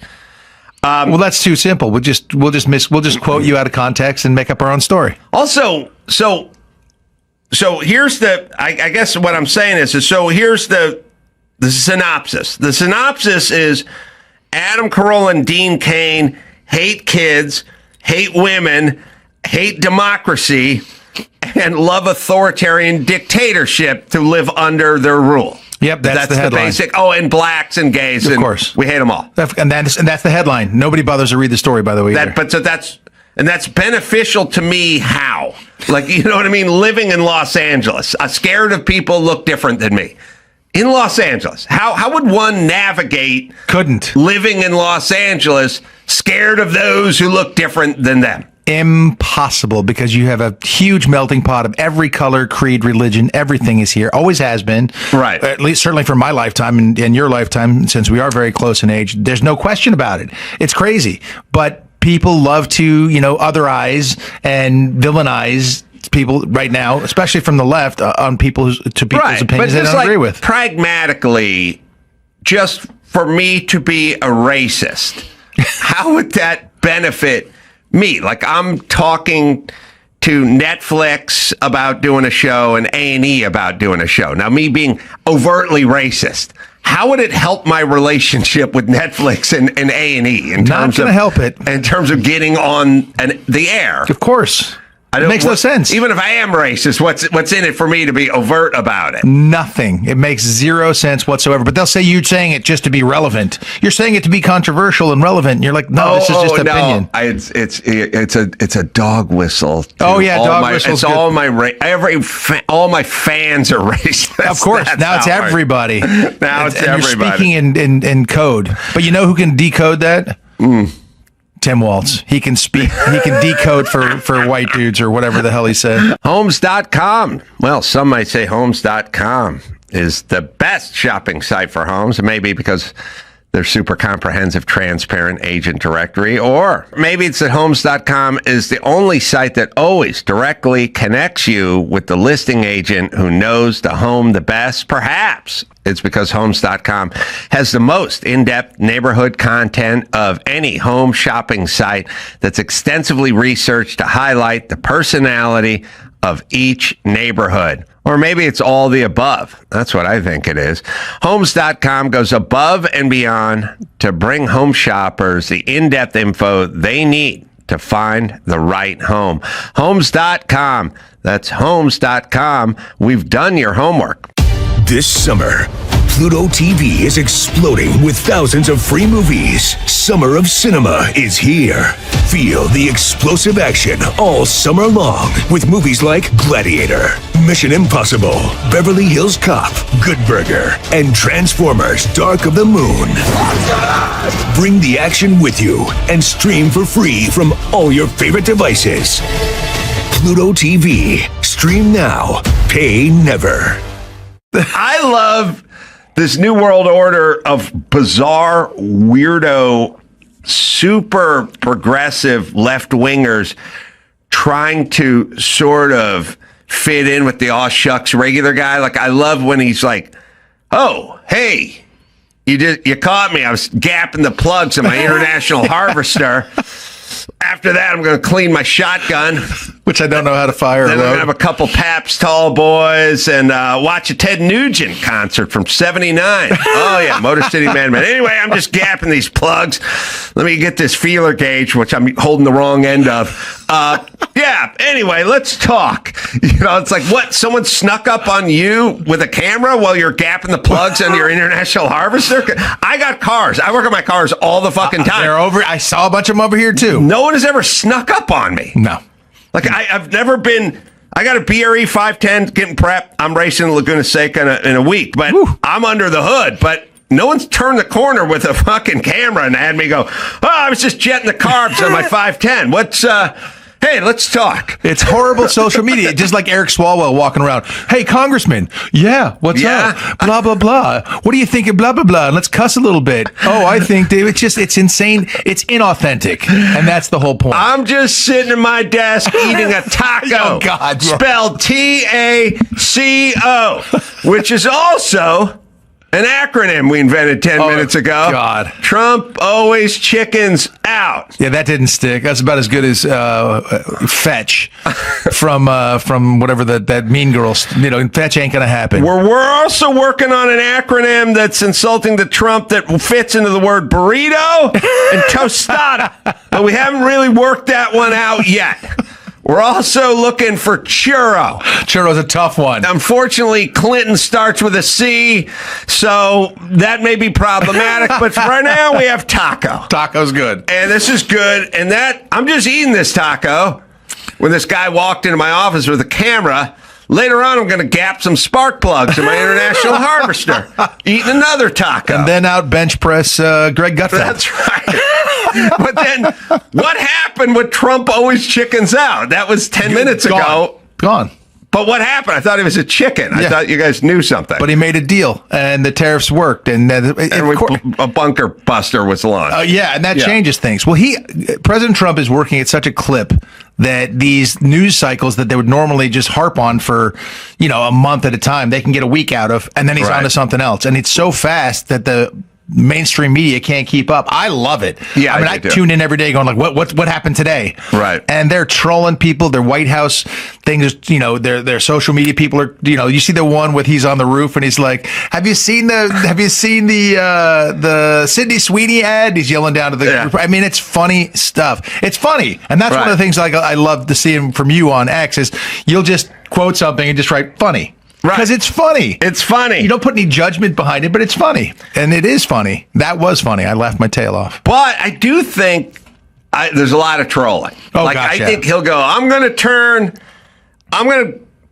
move Guantanamo Bay to Ellis Island.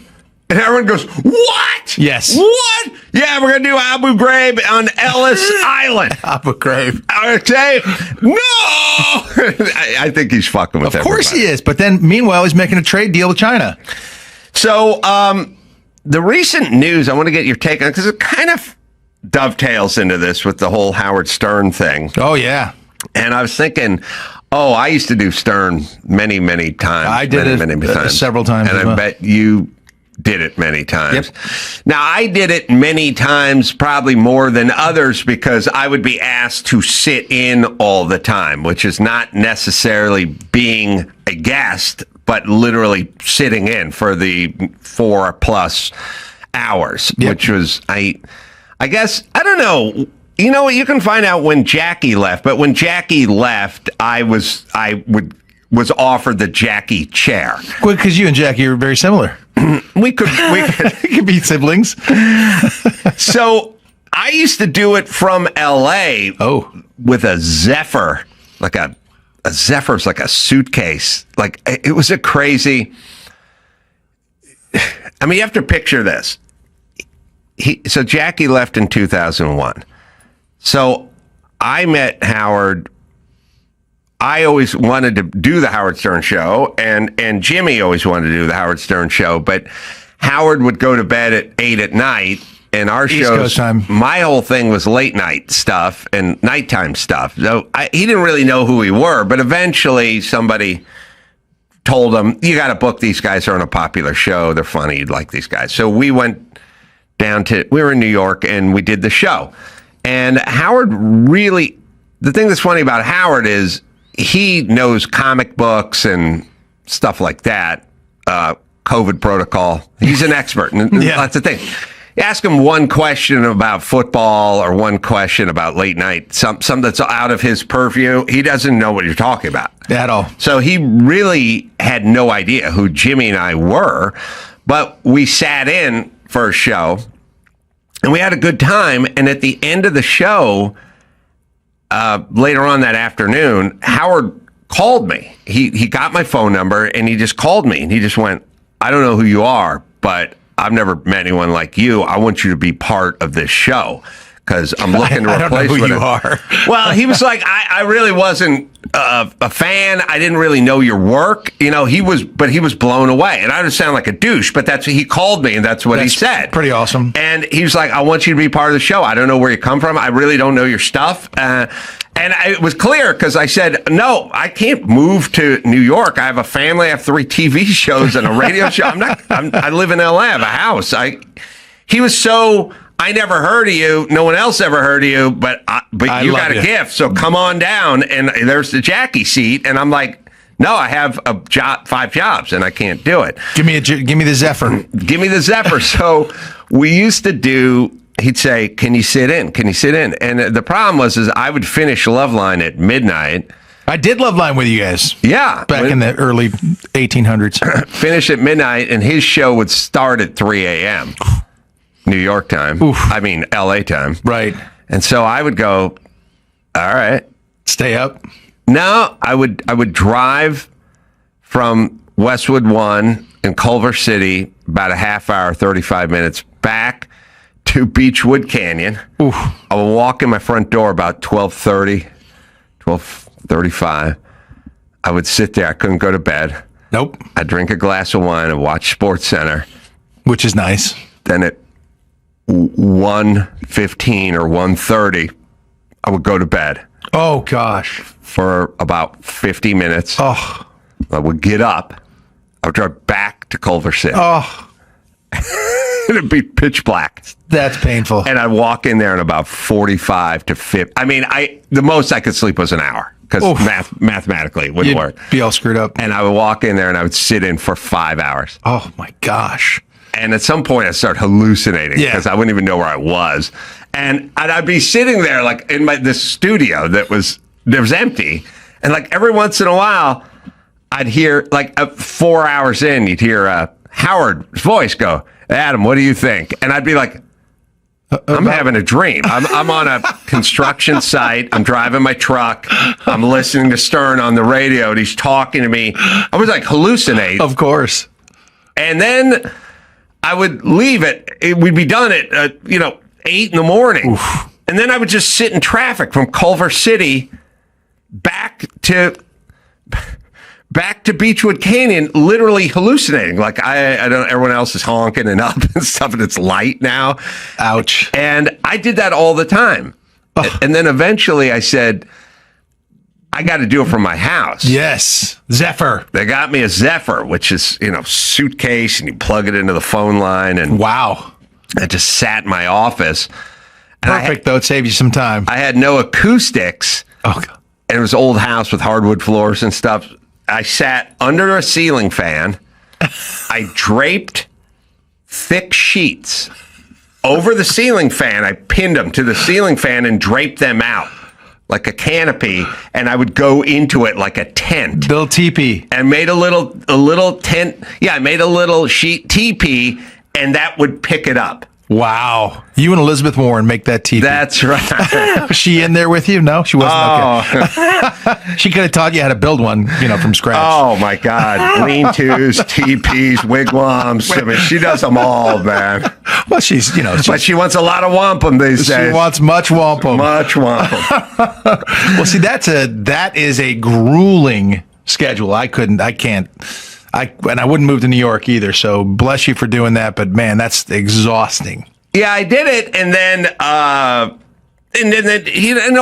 would talk to him off the air, and when I went out, I'd go out to New York. We go out to dinner. But the thing about going out to dinner with Howard is you ate at 5 p.m. Wow. 5 p.m. Like New York is 9 and martinis. You know what I mean? But this was 5 p.m. and I'd do it. I'd go to his condo in Manhattan and meet him and go to the place across the street, nice restaurant, everything. We'd sit there and have dinner, but it was dinner at 5, lunch, dinner, whatever. So people say like, well, what happened to Howard Stern? Like, what is he? And I explain all the time because everyone thought, well, he was this rock and roll, womanizing, hard living, hard loving dude.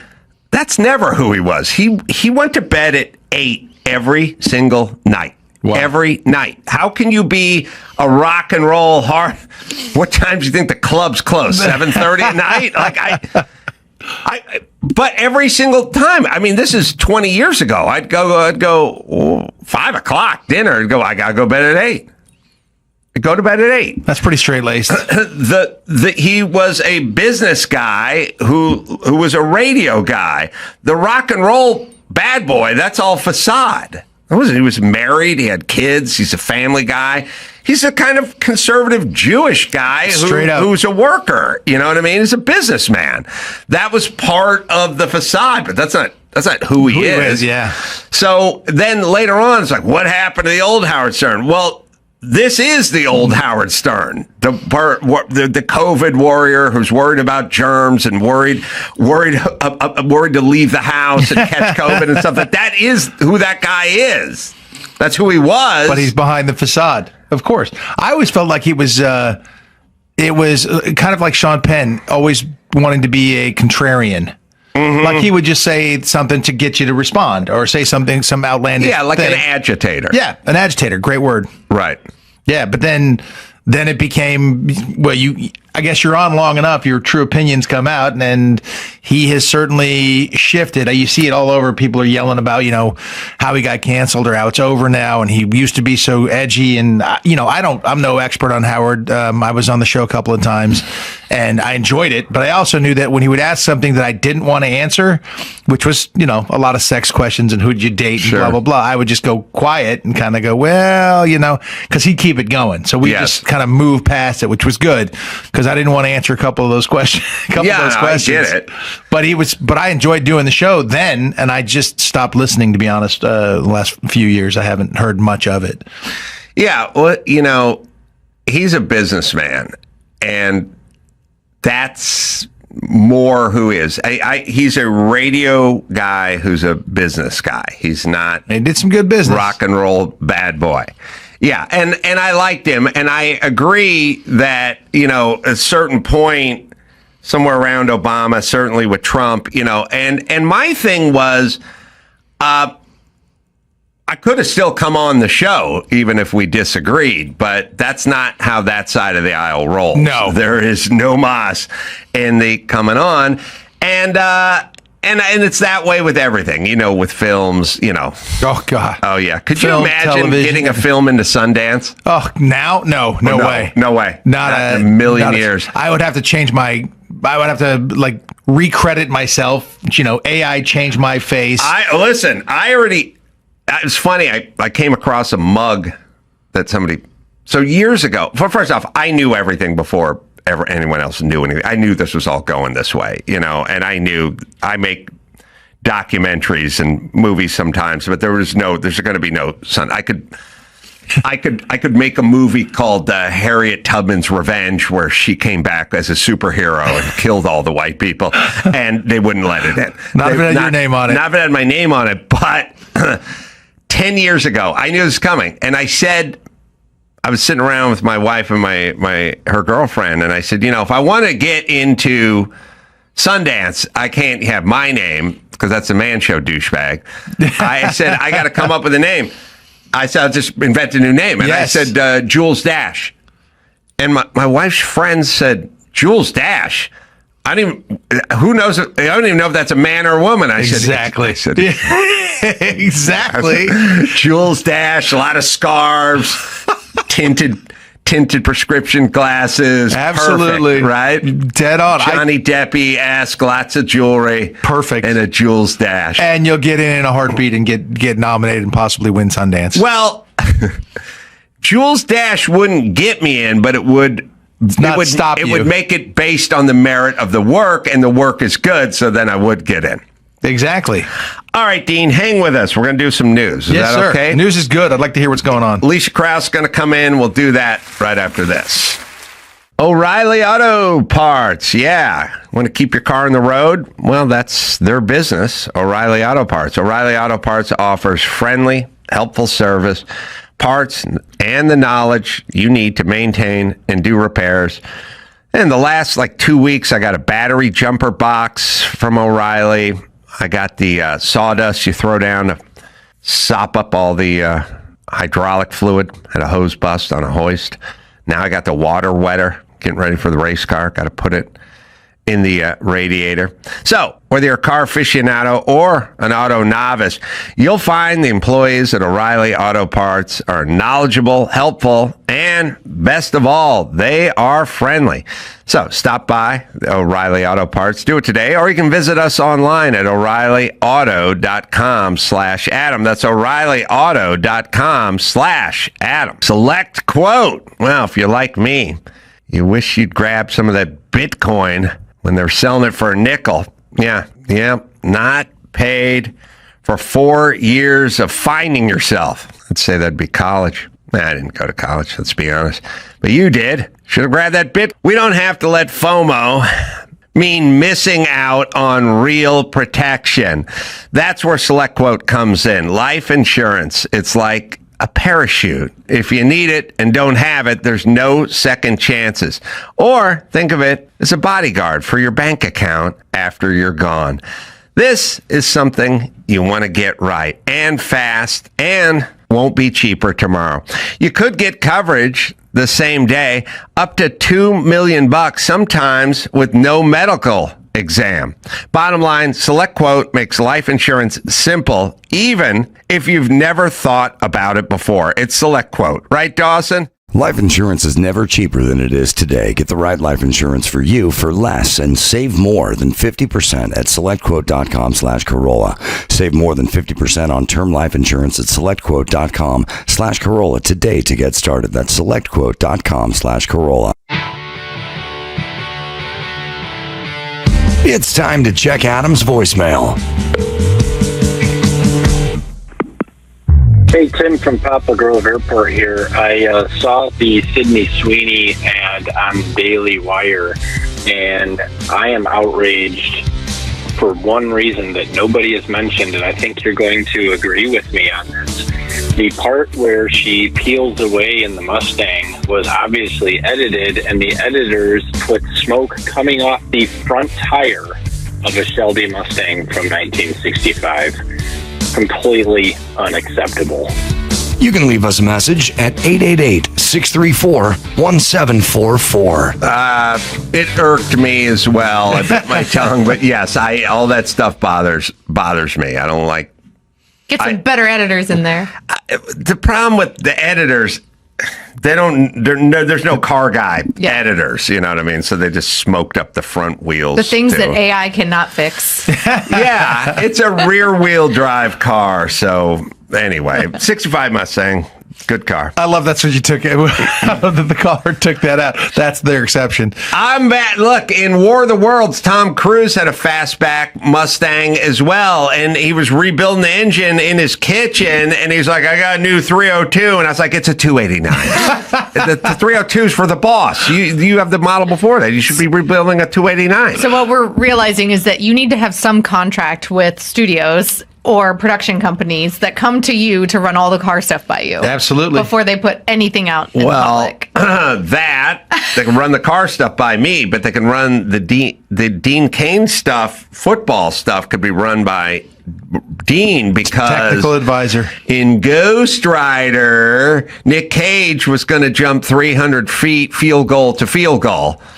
Well, that would be close to 300 feet, except for the end zones, which makes it a little bit longer. 360. Yes, sir. So it's not 300. It's not 300. And it's not field goal to field goal. I would say goalpost to goalpost. It's goalpost to goalpost. Right. So you could have straightened them out. In a heartbeat. That's in a what heartbeat. I'm But they saying. wouldn't listen to me. Well, I told them, listen, you go to Dean for football. Go to you for cars. But they wouldn't listen. They don't listen. All right, sorry. And what do we go to me for? It's just a laugh. A good time. A good time. To point and laugh? No, not pointing. Just a good time. Just a good time. Well, this is a crazy story. This couple decided, of course they're in tech, and of course it's their second wedding. Sorry to be judgmental, but they decided to sell tickets to their destination wedding. Mm-hmm. They said that it is really cost prohibitive, and they were baffled by the overpriced traditional wedding planning model that often breaks the bank due to quote unquote outrageous costs associated to the smallest things. Mm-hmm. So they decided to sell tickets to their wedding. A basic ticket was valued at $57 per person, and it covered admission to the wedding ceremony and the reception, which I don't know if that was an open bar. Not bad. $57, right? But for those who wanted to make it a full weekend event, they had to purchase the second option that was valued at around $1,000 for 2 tickets, which included access to the rehearsal dinner, their biohacking brunch and recovery lounge, and so much more. IVs. Yeah. Yeah, I think it was the IVs and they had red light therapy and stuff like that. So hangover remedies. We're basically now in the realm of we are used to paying for everything because you're not old enough, Alicia Krause, but the notion of paying for water to drink is insanity. Turn the hose on. I drank out of the hose for that's all I did. 15 years. Hose, drinking fountains. Even if something at school, people shove gum into the drinking fountain. It doesn't matter. Right you get it through there. It just makes it shoot out of a weird angle. Rooster tail right in your face. But so, all right, so then pay. And then, all right, so if you said to, my dad when I was a kid, now listen, Jim Carolla, I need you to pay for water. I need you to pay for TV.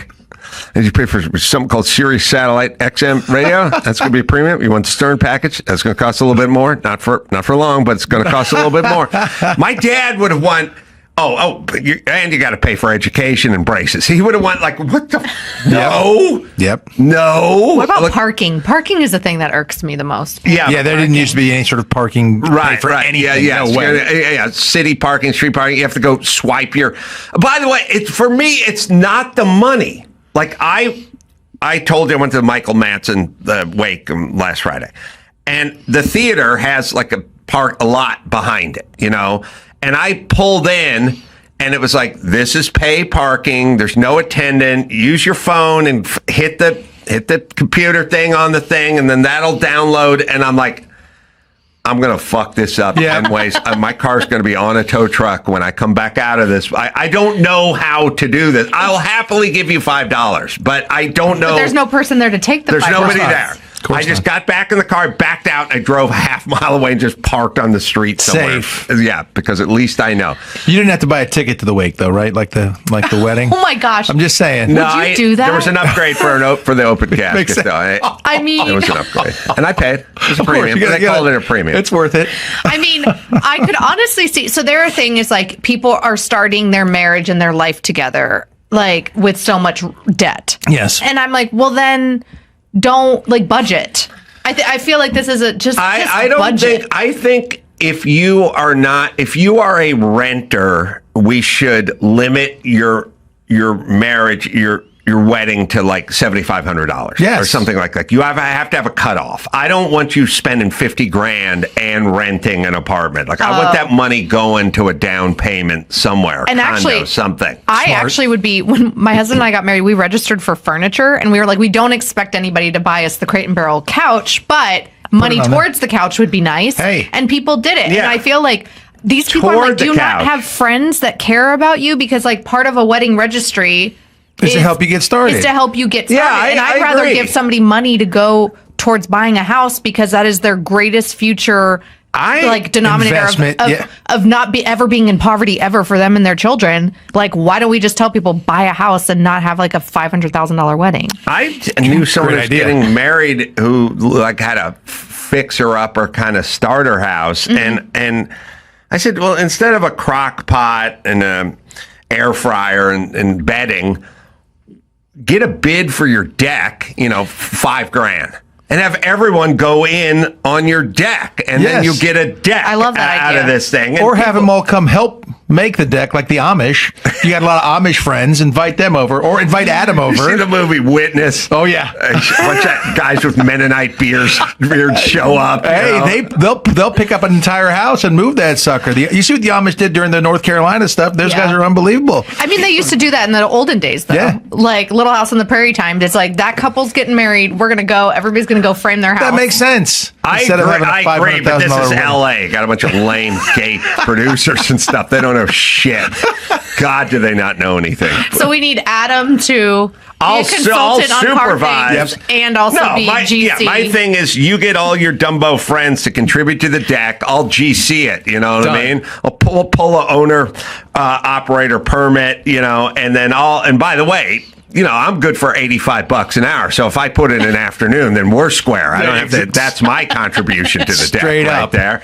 I'll run a crew, Guatemalans mainly, and we'll get your fucking deck knocked out. How about that? You won't have a crock pot, but you can buy that anytime you want for $40. And forget the wedding. Yeah, forget the wedding. I think that this might be generational too, because I'm like one of the last millennials, and these kids, I'm calling them kids. They're like 34 and 35 years old. Those are kids, and I feel like that's like a cusp of like you guys should pay for the pleasure of being with me is very like 35 and under nowadays. Yeah. There's that one generation that between 35 and my son's 25. There's about a 10-year period of time where life's going to be tough for, I think, whatever generation that is called.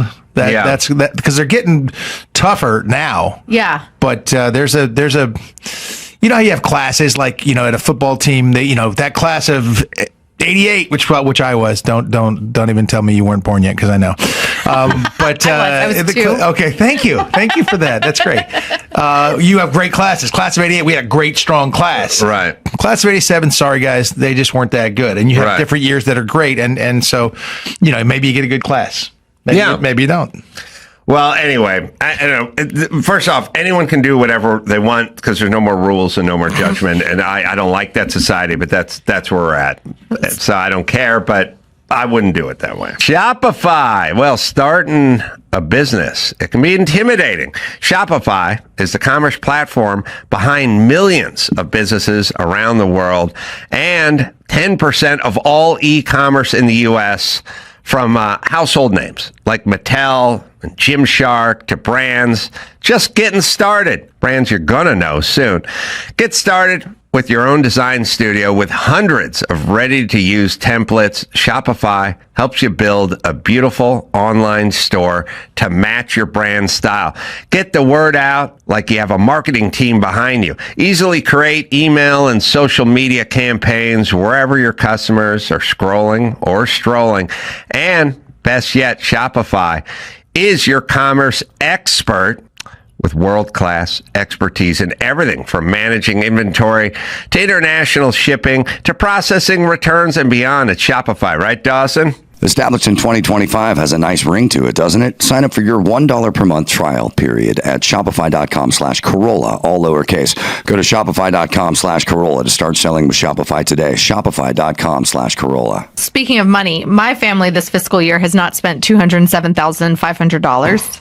But apparently the state of Massachusetts did so by spending over $830 million so far this fiscal year, housing more than 4,000 families in an emergency shelter program.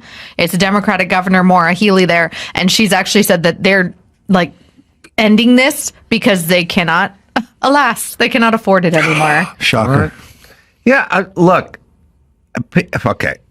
People will survive. Like you'd be amazed what people will do. They don't need nearly what, this notion of like, you're going to let people die. It's like, so the choice is always the government has to feed them, clothe them, and shelter them, or they die. Because I don't know how that mathematically pencils out on a national level, No, people should take care of themselves, and they should learn to, and they should have a family. And what it really is people need an infrastructure within their own family. Mm-hmm. You will never be homeless. My kids will never be homeless because their dad worked hard and generally kept his shit together. And there's always going to be a guest house for you to crash in if the wheels come off the wagon. That's a wonderful safety net too. Right. I mean, it's a great thing for them and their psyche. Right. So, and I grew up poor and I had, people, you couch surf. I was going to say you had a couch you knew you could sleep on. People, even if it was with a crazy Elon Musk couch surfed. Everybody couch surfed at one people point in put time. like an inflatable mattress down in the garage and you just fucking put a lamp out there. Like there's ways to do it. I lived in the garage at my dad's house for a couple of years. Like it's what you do. You don't need the state to do it. But as soon as the state will do it, then people will use that. But even if the state spent, say, $20,000 per family, I don't want families to be alone, especially if there's children, like on the street. Like that's horrible. But like you give them $20,000 to, I don't know. They spent $207,500 per family. Right. This fiscal year. But let me explain something with the state. It's like the bathroom at the park in San Francisco is $1.7 million. Like, wait a minute, I could build a custom house in Malibu for $1.7 million. So it's literally one bathroom in the park. Yeah. Okay, so obviously there's a vig and a premium whenever the state and the city, whenever the government gets involved, you can go ahead and tack on about 2,000%. Yes. Well, on top of like a quadrupled timeline. Oh yeah. Yeah. So slower and more expensive. Yeah, whatever. And less good. Whatever the private sector would cost to build the bullet train, go ahead and go up tenfold from that. But yeah, so you have many Americans, some in this building, that seem to manage on under $60,000 a year, and manage to eat sushi once in a while and go to a concert. Wow! And have a flat panel TV that streams networks on it. So what? Why 200? Because the government's involved. That's 100%. Why. It's that. They are axing it. It was done back in the 80s, before I was born, in 1983. There we go. By Governor Michael Dukakis, and he signed what remains the nation's only statewide right to shelter law, which set in motion the conditions for this housing crisis, which Republicans in the state are saying it's not a housing crisis of Massachusetts. Is that Massachusetts? My grandmother was born there. I should know this. Massachusetts. It's actually because of the illegal immigrant crisis and how they are coming into the state, and then they're stuck in these hotels that the state has been paying for. Stuck. Yeah, well, first off, you can't. Okay, here's what I've said a million times. I've said it. I've always said it. It's like bears. What's the bear population do? And the bear population does whatever they can do. That's whatever we let them do. Sure. So if you work at Jellystone Park, you'll see signs that'll say, put the lid down on the trash can on the dumpster and put a lock on it, because if you leave it open, the bears will get into it. And if you're going on a hike, take your food and put it in your car and lock it or whatever. Now, are the bears good or are the bears bad? They're bears. They're bears. They just do what bears do. Well, they'll do what we let them do. It's basically how it works. So what do you want the bears to do? Well, I'd like them to go out and forage for themselves and live off the land and eat how their ancestors ate. Right. But now there's a family here with In-N-Out Burger. Right. It smells real we didn't good. really Real good factor that in. We didn't Smells good factor to me, that too. in. We all just got a little boner. It's like, In-N-Out. So what's the bear do? Well, their ancestors didn't have to worry about the In-N-Out situation because In-N-Out wasn't invented. But now there's a bunch of fat kids in SUVs and there's a bunch of picnic baskets. And we got In-N-Out. Okay, so now what do we want the bears to do? Well, we don't want them to come around and tear it up and get fat and get diabetes eating In-N-Out Burger. Right. Okay, so how should we do this? Well, let's just leave the In-N-Out on the table. We'll be on the honor system. We'll explain to the bears it's not the right thing to do. Okay, I don't think that's going to work. Not going to work. Well, give it a shot. And then you walk away and they tear the fucking table apart. Okay, not going to work. Why? Well, it's not because the bears are bad. It's just because the bears will do what they can do. And they smell the In-N-Out.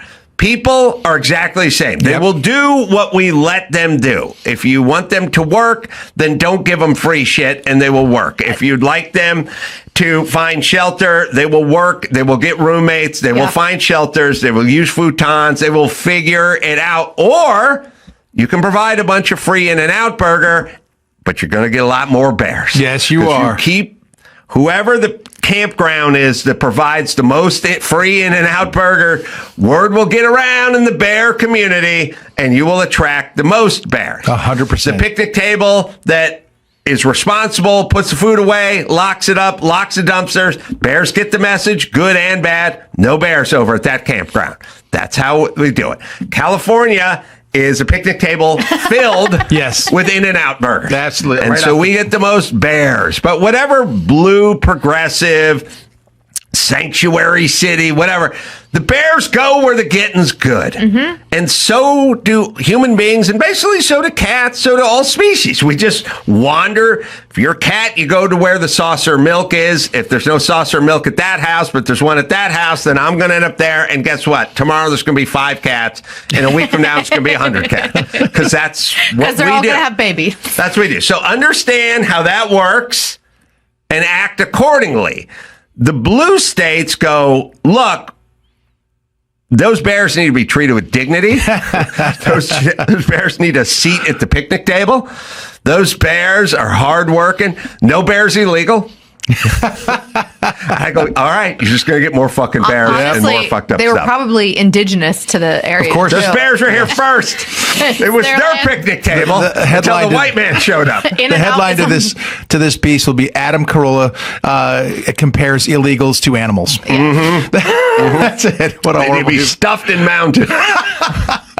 It was a regal animal, though. Very regal and dangerous. Yeah. Yeah. And gorgeous. But what I'm basically saying is forget the value judgment. I don't think bears are good or bad. Bears do what we let them do.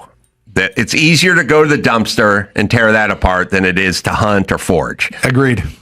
So Why wouldn't they go to Massachusetts and be like, great, I get $3,500 a week? Well, but it's and a place to stay. Look, and it's understood that that's kind of on us. You leave the dumpster open. Look, no one goes and yells at the bear. They go, "Who left the dumpster open?" You go, "Oh shit, I got drunk." Yeah.